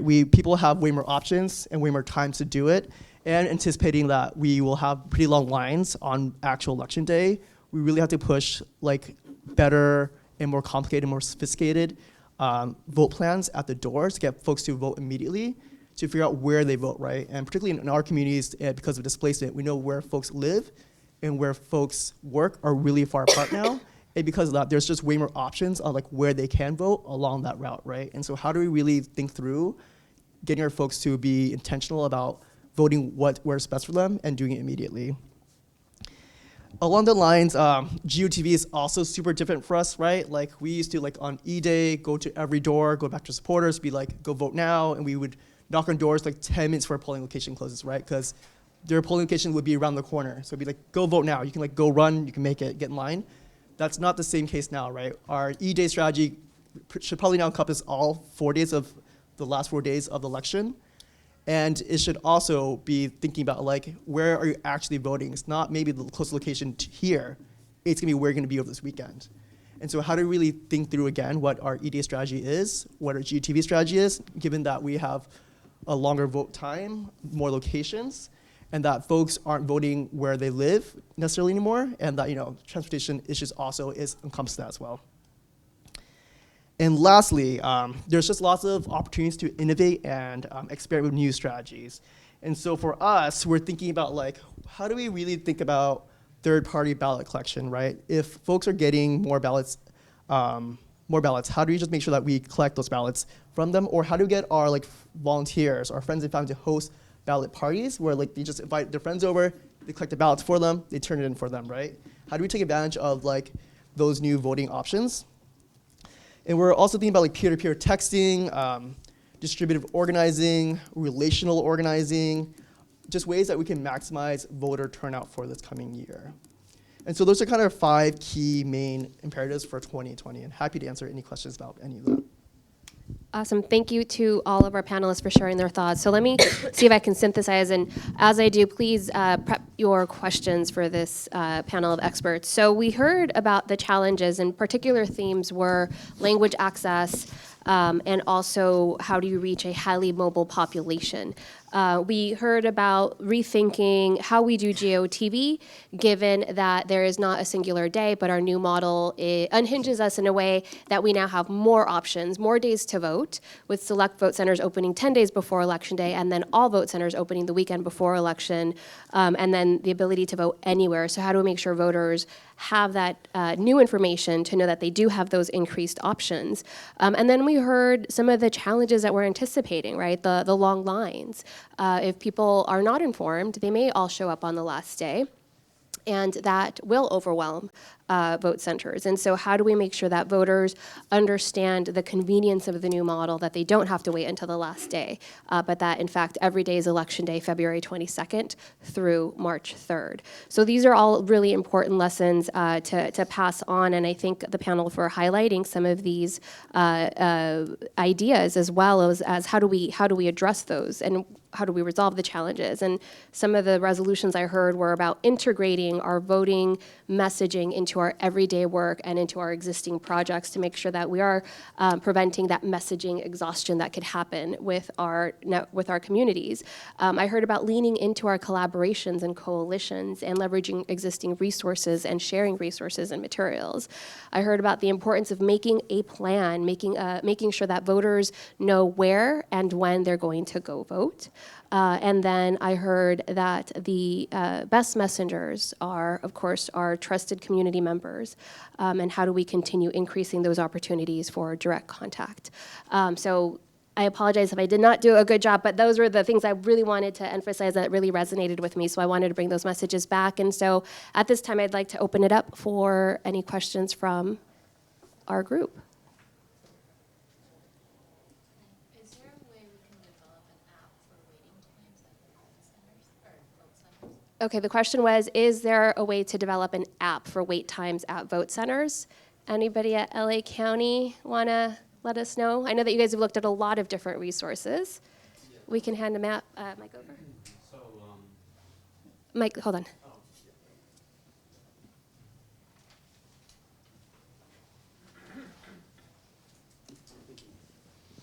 My name is Mike Sanchez. I work at the Registrar's Office. I'm the PIO.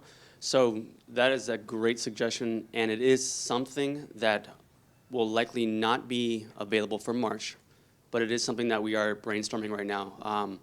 Part of the new process is utilizing the electronic poll book, and that through that feature, through that functionality, we are hoping to develop not necessarily an application where you download like from the Apple Store or Google Play, but like a website where you can almost estimate if you going downtown or if you're coming here, for just to use as an example, you would know approximately what that wait line looks like or what that wait time looks like. So is it possible? Yes. Is it going to be implemented for March? Not likely, but it is something that we are thinking about, and it is something that we hope to be able to potentially implement for November, or at the minimum at least maybe prior to the midterms in 2022.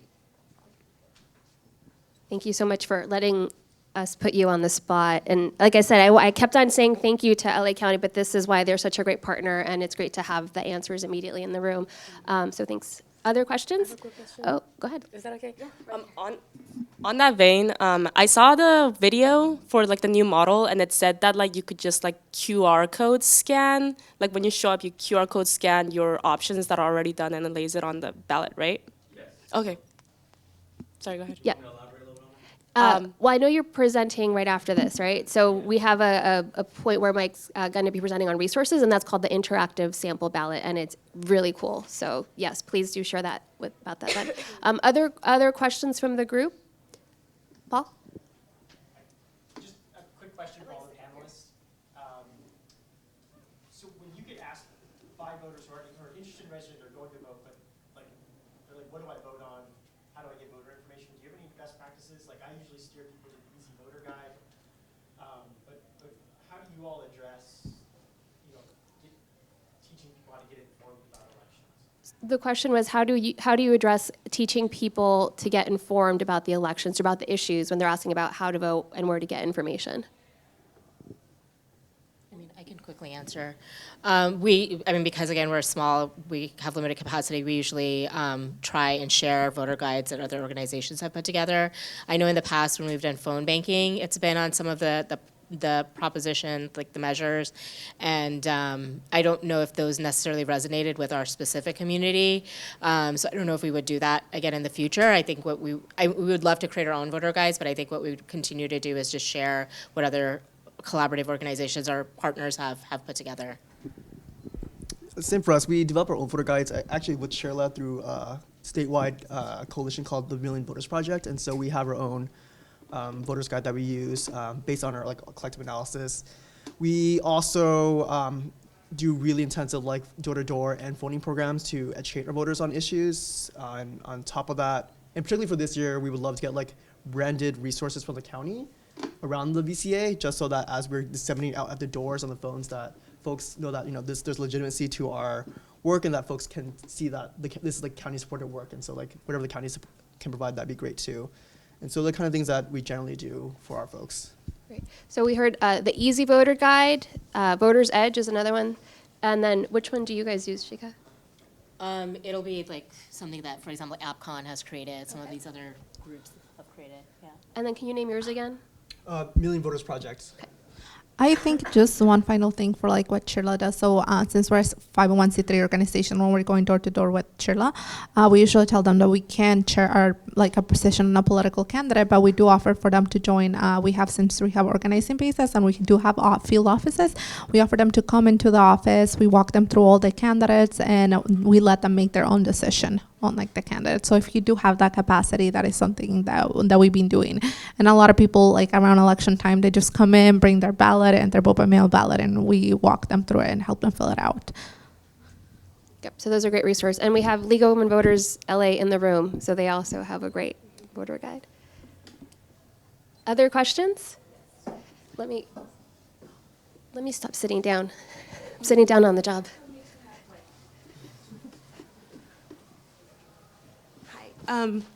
My name is LaKenya, and I'm a system change advocate at Independent Living Center in Claremont. And one of the issues that came up by our ED is alternative formats. So as we go out and outreach and we're knocking on doors and things of that nature, especially in schools with diverse demographics, is alternative formats that people with disabilities can actually have that information, like large print, braille, audio. So I was just wondering if anybody, your outreach effort, are you guys using alternative formats? Have you come across people who needed alternative formats? So just had that question.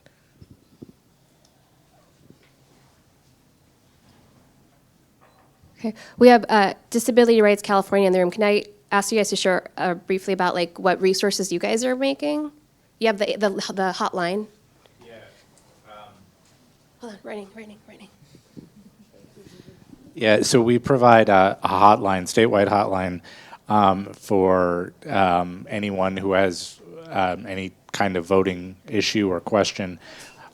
We advertise it predominantly at election time, but it's available for anyone 24/7 who has a voting question.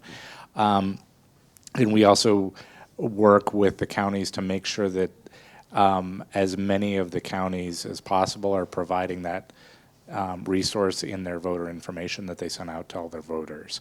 The tricky part is we oftentimes, because it's being sent out to the general voting public, folks think it's a general information line. So we sometimes get voters who don't have disabilities asking questions, but it is still available for anyone.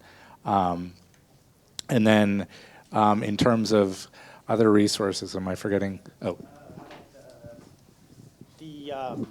So the Secretary of State has materials available on their website in large print or audio formats, and then you can also contact your county registrar to get information in alternative formats. So those are some options. And then DRC, we have toolkits if you want to make documents accessible for how to do it. It's pretty easy to do with Microsoft Word. I think those are all the resources that are out there, but I think part of it is just educating people on how to get accessible resources if they need them. I know sometimes I'm imagining some of the panelists, you might not have the resources, like for example, to print large print, and you're not required to do that, but maybe dig a little deeper and see if that is the need in your community. We have information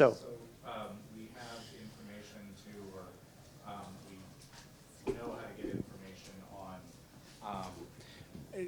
on making sure that websites are accessible, online information, whether it's through your county's election website or if your organization is wanting to provide accessible information. We know we have resources on how to do that and also to test to make sure that every section of your website is accessible as well. So. Great, thank you guys for that. See, there's so many experts in the room. It's great to just walk around and get the answers. Other questions for our panel? Okay, and then we'll take one more and then we'll transition to our last panel.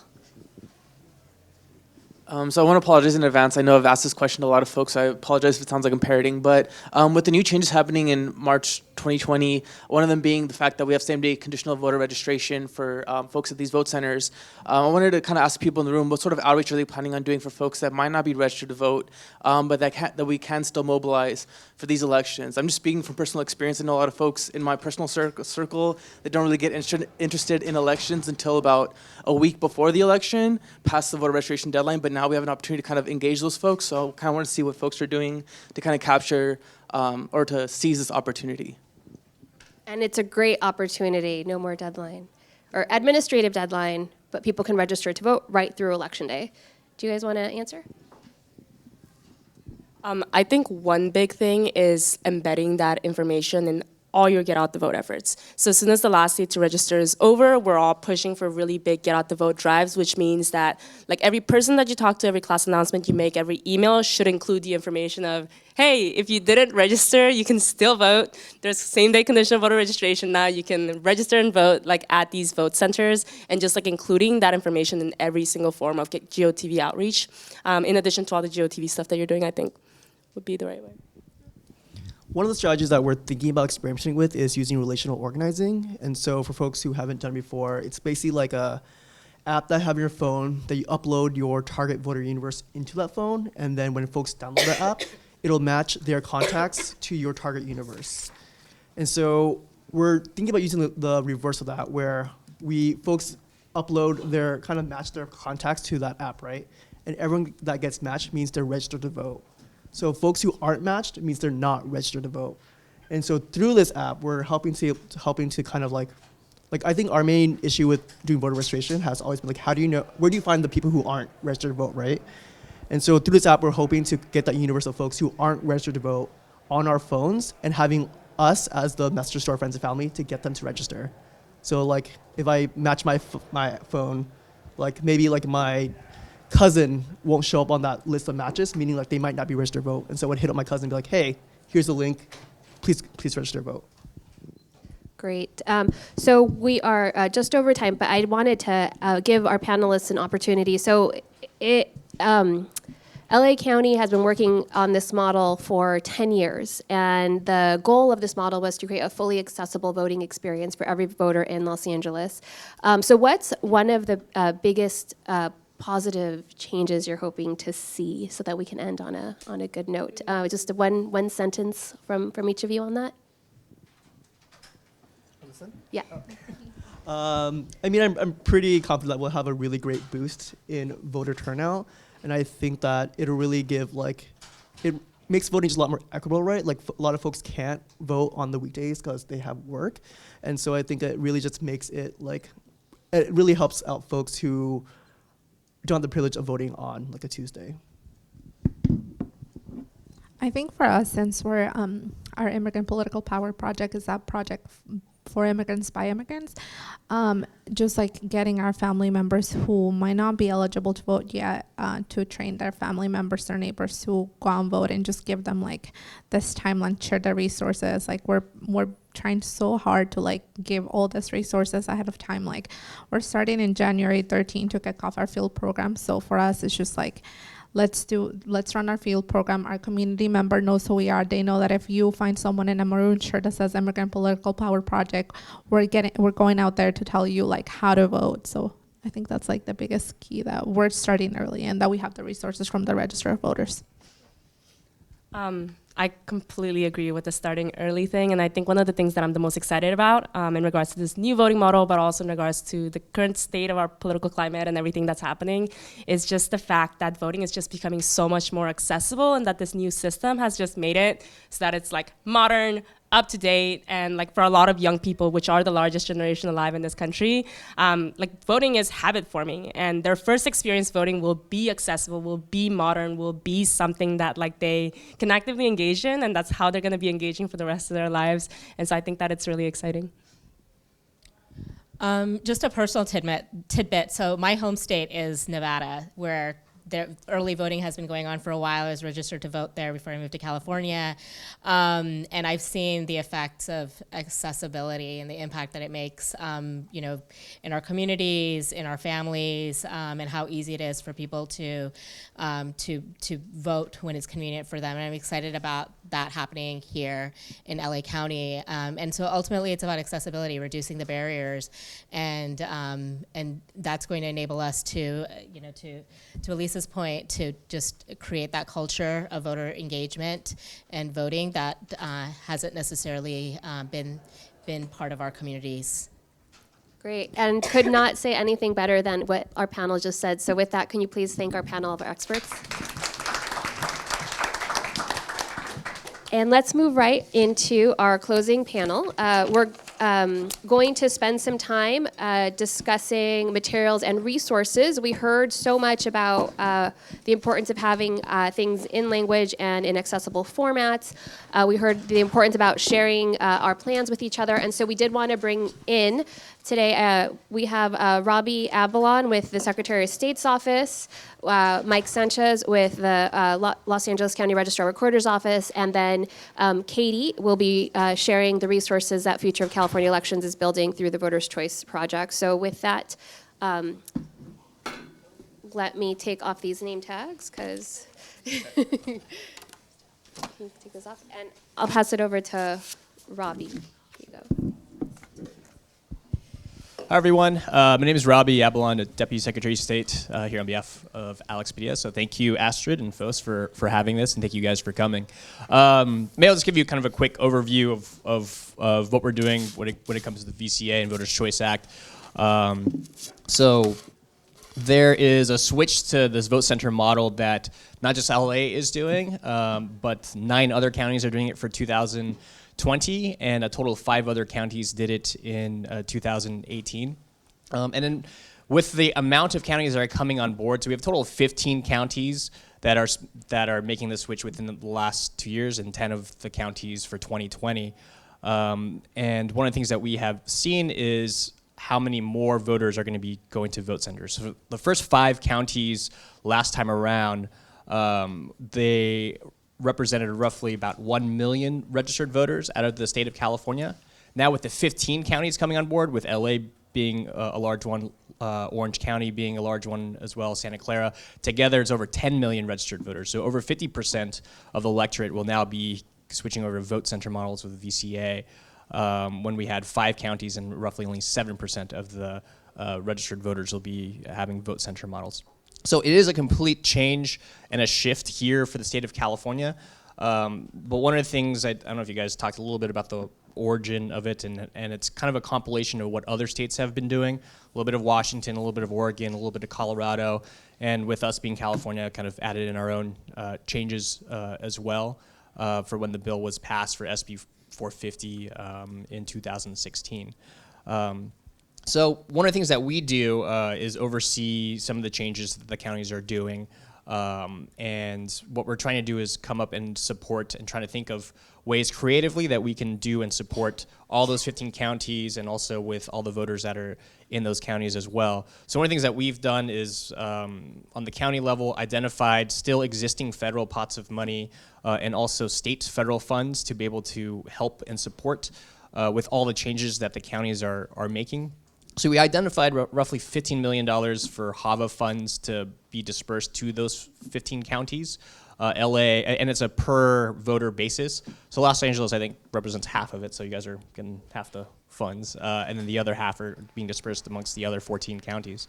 And then us as a state, we identified we requested an extra $3 million from the state to support the 15 counties. We have a total of 18 million. 15 that we've set aside from the existing federal funds from HAVA, $3 million from the state legislature for 2018. And together with those $18 million, being able to give it to counties, and it's specifically for outreach and education. And I think that's one of the biggest need.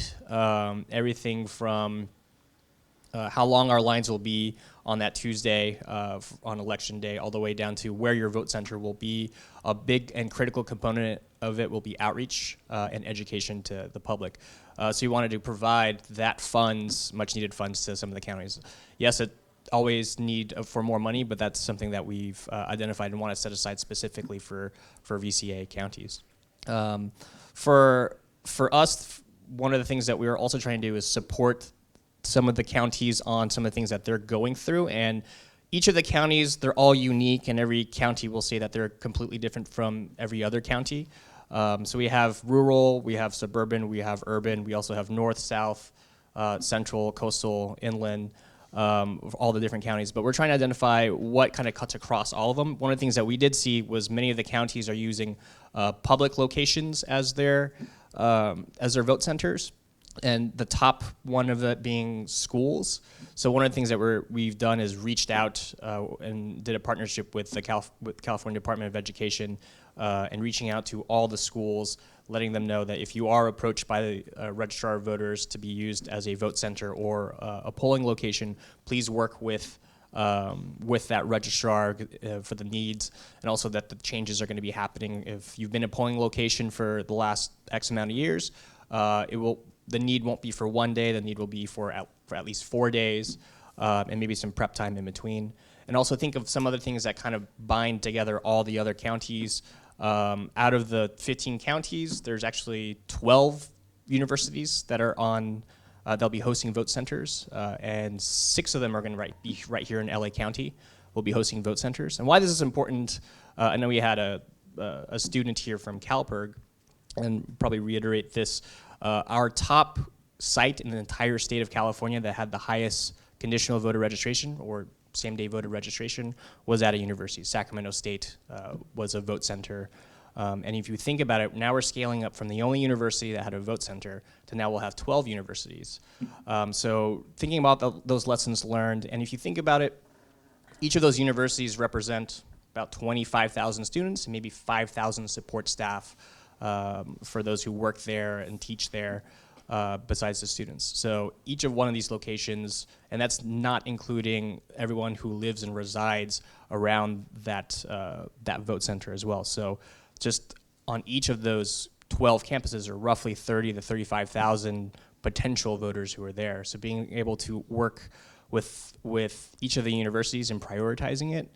We've also created a toolkit to give both administrators for each of the universities, and also we'll be ready to give it out to all the university student leaders as well who would like to adopt a vote center, because one of the things that we want to make sure is a success is that all the students are aware of it, and that the best way that we've seen that kind of penetrates to students when it comes to thinking about what to do outside of school, outside of their schoolwork, is other students. So peer-to-peer communication is best, so we're trying to give this information to the students in advance of the election.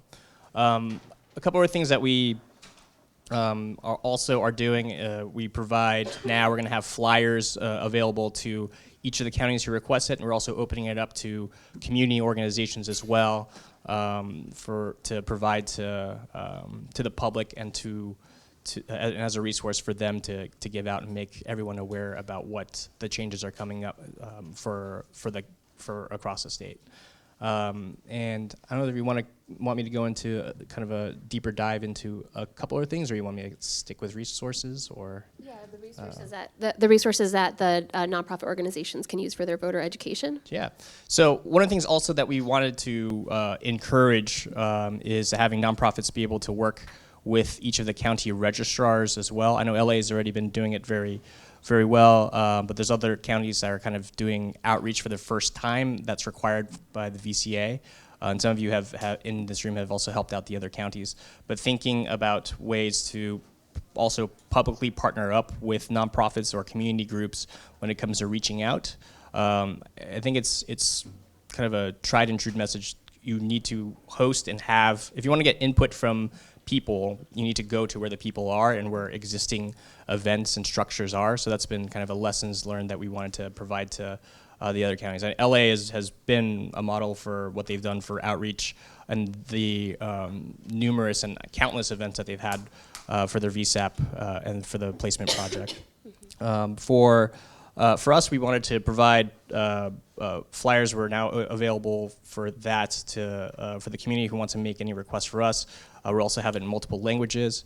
Also on our website, we're putting out as many different documents that the counties are providing, and also if any other nonprofits provide to us that we think is relevant for vote center locations and for VCA counties, we'll have it up on there as well. But I think one of the main things too is we want to provide counties with as many of the tools and resources as possible when it comes to the outreach specific, because we can set the stage for this event as much as we can, but if the people and the voters aren't aware about what's going on, about what the changes are, or if they're going to go where their old polling location is, but now it's a vote center that's a couple miles away, it all starts with the outreach and education component of it. And so we want to be able to provide those tools for the counties ahead of each of those elections. Great. Thank you for those resources. I'll do a plug for one of them, which I love, is How to Vote for President. So if you guys haven't seen that, Google it, Secretary of State, How to Vote for President. It's all about crossover voting. And sorry, maybe there's two other things that I forgot I wanted to mention. So one of the things we are also doing, it's a resource. We actually want to activate all of you who are on social media to keep an eye out for misinformation on elections. So we created an Office of Cybersecurity for Secretary of State's office. It started off kind of in the 2016 and 2018 election cycle of seeing so many posts that are misinformation. Some of them are not on purpose, but some of them blatantly are to dissuade or to have people not come up for elections. So one of the most blatant posts were, if you're a Republican, vote on Tuesday. If you're a Democrat, vote on Wednesday. So things like that are just blatant misinformation to dissuade certain groups to come up. So we started an Office of Cybersecurity, and we're asking every single one of you, if you see anything that looks suspicious, that's misinformation, then we will flag it and be able to work with those platforms that it's on. Last time around in 2018, I think we had around a 96% takedown rate for something that we flagged, and Twitter, Facebook, you name it, was able to take a look at it at our request and take it down. The other probably 3% I think was more in the gray area and probably cited more on the First Amendment piece of it, so those stayed up. But it was a pretty high success rate for taking down some of those posts. And then the last thing too, on the social media aspect, we're also going to be working with Nextdoor to be sending out messages to each of the counties on each of their on that platform, to send out 2 or 3 different messages to everyone that's on that platform as well. And also they'll start up a thread, and then I think we're going to figure out who will continue to have those conversations with each of the voters, maybe us or a combination with the counties. But that's something that we're taking a look at for partnership with other groups. And then one last thing that we're doing as well, we're setting aside some of our budget and some of our funds to also do some social media ads targeting specific counties for VCA on more underrepresented groups, on making them more aware about where their vote centers are and driving them to their county registrar so they can find their vote centers and their locations. Great. Thanks, Robbie, for sharing all of that. And let's just pass it down to Mike, who's going to share everything that LA County is doing. Yes. So first of all, I just want to thank everybody here. Truly, without your amplified efforts, it would, I don't want to say it would fall upon deaf ears, but I mean, everyone in this room is assisting us in reaching hard to count specific demographics. So I just really wanted to start off by just thanking everybody to make their time, or to take the time out of their day to be here and to assist us in really getting out this work, because it's very important. So some of the resources that Los Angeles County is providing, and I want to start with this because it is a little time sensitive, is the VSAP Flex program. And what that essentially is an initiative that the county is providing, which we take for lack of a better term, a mobile trailer to a specific community. We're focusing on citizens, elderly citizens, or areas in which we know vote centers aren't likely to be very heavy. There won't be a high volume of.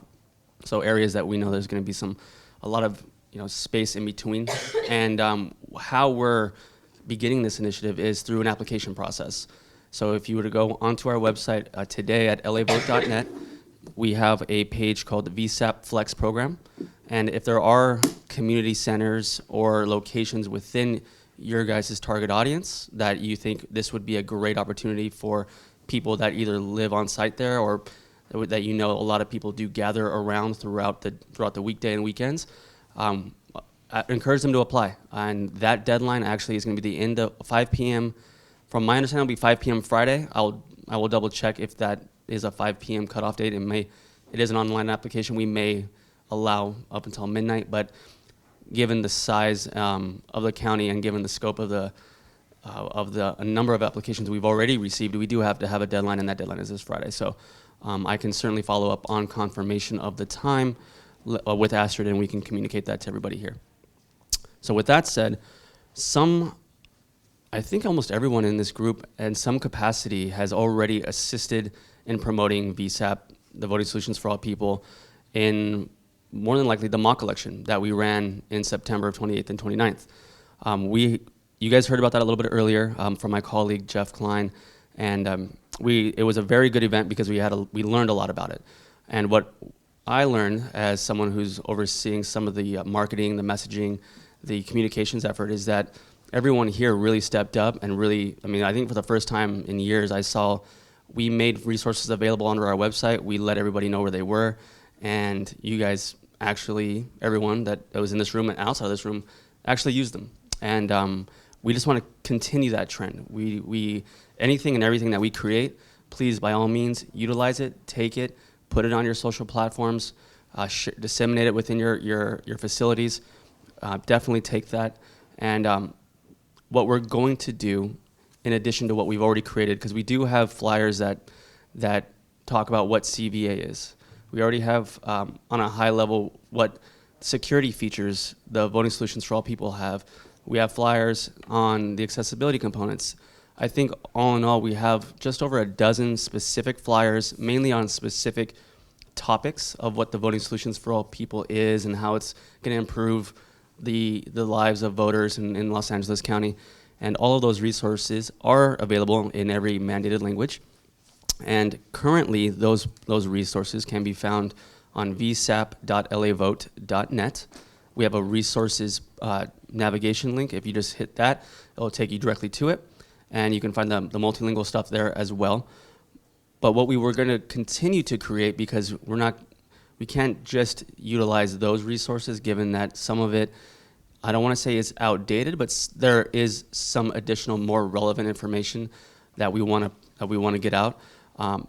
We plan on having additional resources. Our target date is by January 7th. And that date marks a couple things. We want to have all of our resources available by that date so we can share it amongst the groups here and other stakeholders. But we also want to, that date is also relevant given that will be the date of our large-scale, multicultural, multilingual media awareness campaign. And unlike years past, where we would primarily focus on radio and digital and social media, we're going to utilize now, in addition to that, television, broadcast television. So you're going to be on ABC, CBS, NBC, Telemundo. We're going to be on all the broadcast stations. We're going to have hundreds of spots throughout the 8 weeks from January 7th all the way through Election Day.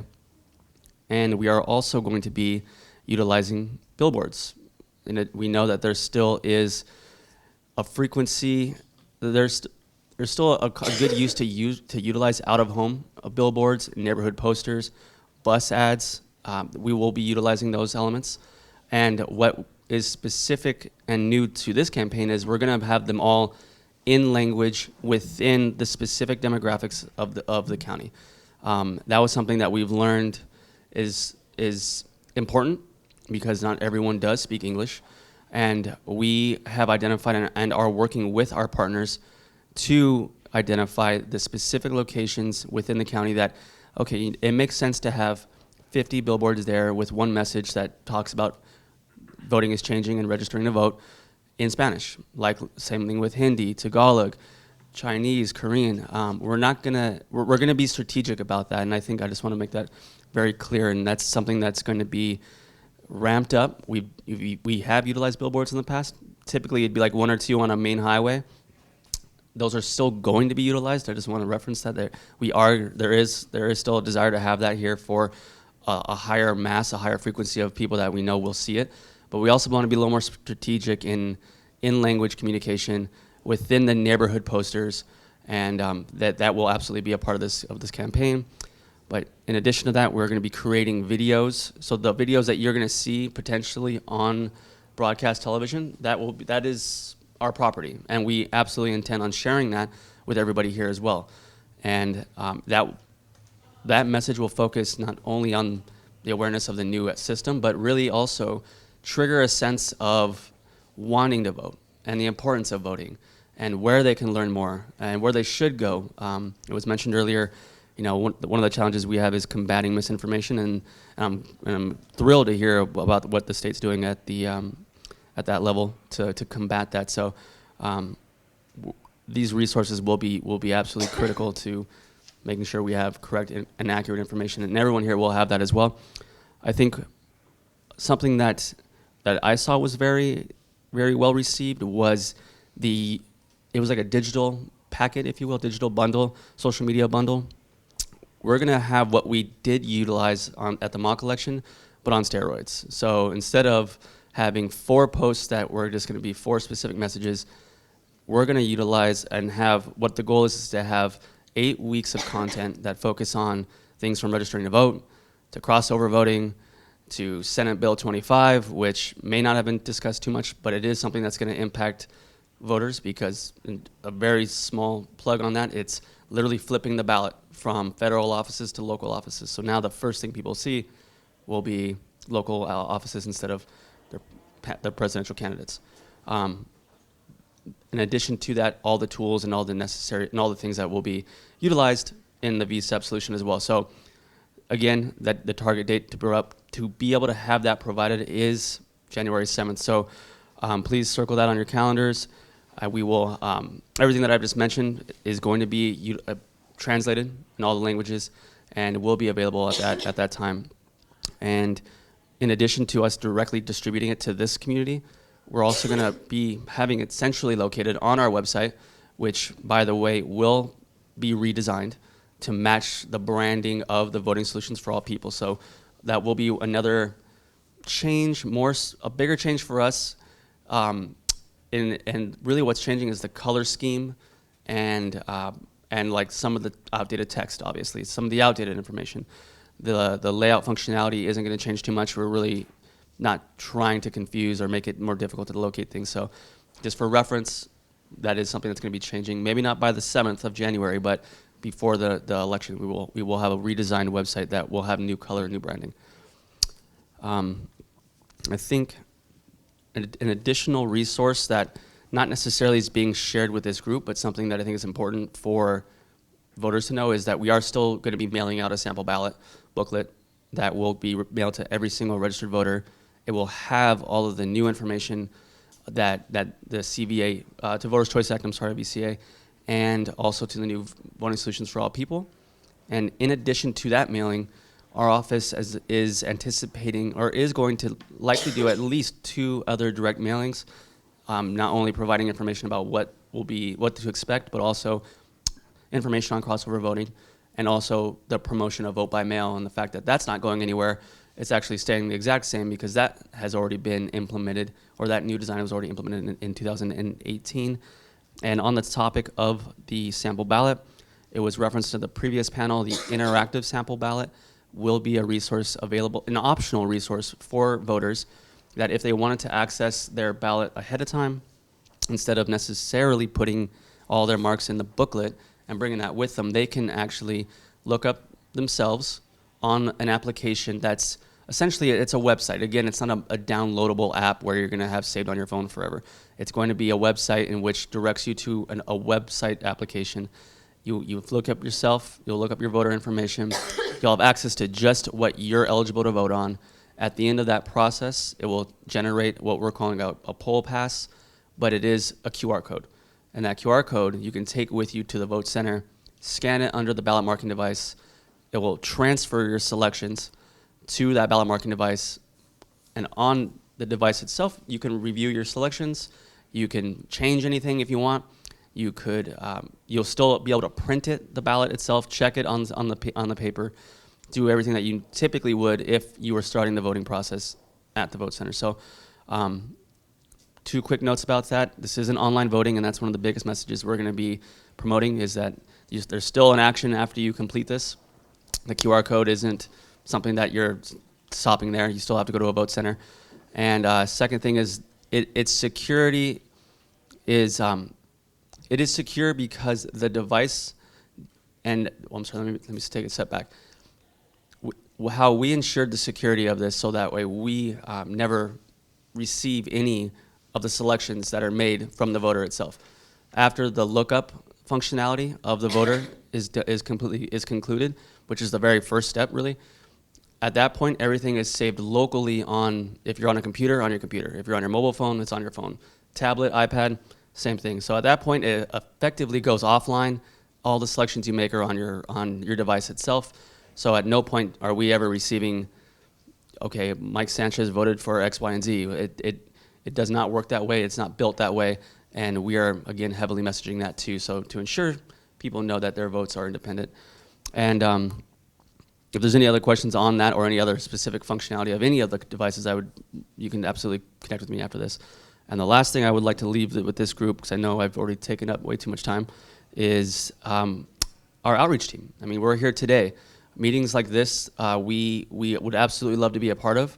We are, in fact, every day at different locations throughout the county. We have VSAP demonstration centers, and those are 10 partnering sites within the county, and they rotate on a monthly basis. So throughout the remainder of December, they're going to stay the same. But once January hits, the month of January, we're going to have 10 new locations, and this initiative started in November, and we've already done a month and some change of some outreach at high volume locations that we know people already go to for other reasons.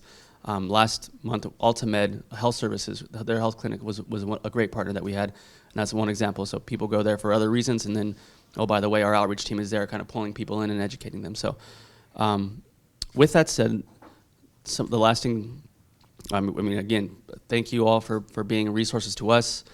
We absolutely appreciate all the amplified messaging and all the amplified work that everyone here is doing. And if there's anyone that has questions or would like to follow up with me afterwards, I'll stick around and address any concerns or questions that you may have. Great, thanks, Mike. And January 7th, we got that on our notes, launch of all of the materials. And Katie's going to close us up to share some of the materials that our organization is putting out as well. Yes, so just to give you guys a quick background on FOS, we are a nonprofit, nonpartisan network that brings together community organizations and election officials with the goal of expanding voter participation in California. And we started it in 2011, but in 2017, we launched Voters' Choice California in response to the Voters' Choice Act as a way to bring together community organizations and election officials and to produce voter education materials. Then earlier this year, we launched Voters' Choice LA at the request of our partners to promote more community outreach regarding the new voting model. And a big part of what VCLA does is create resources that you guys can bring to your communities and adapt for your use. So we have a couple of resources available today in hard copy. We have our PowerPoint, which just kind of gives you some basic information about the new voting experience. And then we also have a one-page fact sheet. And I will follow up with an email that includes all of these resources as well. But the one sheet is nice. It gives basic, essential voting information as well as information about the presidential primary and selecting a party. And then upcoming, we will be releasing next week a white paper that is a comprehensive overview of the 2018 mock election experience and reviews factors to consider for developing voter education strategies under this new voting model. And then lastly, we are going to have a voter plan guide, which will help people make a plan to vote the day of. And I believe that will be a one sheet as well. So VCLA is ongoing. We're going to continue convening our network, and we would love for you guys, if you're not already, to sign up for our email list. You can go to voterschoice.org/LA, and that's where we will be posting all of our resources and also where you can sign up to be on our email list and be invited to future events. And also, lastly, we're always open to feedback. We want to know what you guys need and what communities need. So let us know if there's something that you need to help in your voter education efforts. Let us know, and we would love to hear from you. Great. So I want to thank our panels. I think everybody knows that the work in implementing a new voting model is bigger than any one organization or agency could do. And so we wanted to dedicate some time today, I know it's been a long day, to hear about the resources that are out there from the California Secretary of State, from LA County, and then the resources that we're going to be building. And just know that all of us here are wanting to support you in your work, and so please stay connected. And thank you for the leadership that the Secretary of State's office has done in implementing voters' choice across the state. And then thank you to Dean and everybody at LA County for constantly being and working with us. So if you guys can join me in thanking our panel with a round of applause. We're going to wrap it up, and I want to bring up our board member. Paul Spencer is going to close this up. He is with Disability Rights California. And then we're going to transition into networking, and if you guys want cookies, stay and continue networking with our panel. I can't figure out how to turn that on. Thank you. I couldn't figure out how to turn the other microphone on. So I'm Paul. I'm with Disability Rights California on our voting rights practice group. I work with Gabe, and I'm also a board member for FOS. So thank you all for coming out for the events. Just in closing, I wanted to just kind of recap a little bit about what we've done and some ways that you can get involved in the future. So, just to remember, VCLA has been around since June 2019. There is a robust contact list, and there's really good resources available on the voterschoice.org website. So they're really successful. They're great for your organization. You can reuse them. You can change them. I don't really think you need to, but they're good. So please sign up for that. This is the third event that FOS has hosted in the last year, Astrid? Since June. Since June. Oh yeah. Well, yeah. And FOS it's also a larger network too. We do have an annual conference coming up in May. It's going to be in Los Angeles. It's a really good opportunity. So I encourage you all to come. So again, please sign up for our email list, and some thank yous to end on. Thank you to all the speakers. How many speakers did we have total? I think we had 11, 12. Just a lot of information. It was great today. So we'd really like to thank Katie. It's great. Things just worked out great today. Logistics perfect. Lunch was good. Thank you, Astrid. Another really smooth event. And as always, we really appreciate the California Endowment for letting us use this space. This is, I think, the nicest place in the state you can have for a meeting. There's parking. It's beautiful. So I really appreciate getting to come here, and it's free, too. So thanks to the California Endowment. So there is a dessert reception and coffee, so please hang out and network. And thank you all for coming. All right. I have no idea how to turn that off. There's a box outside. Please, thank you for filling out the evaluations. Drop them off outside on the registration desk. We really appreciate your feedback. Thanks, everybody.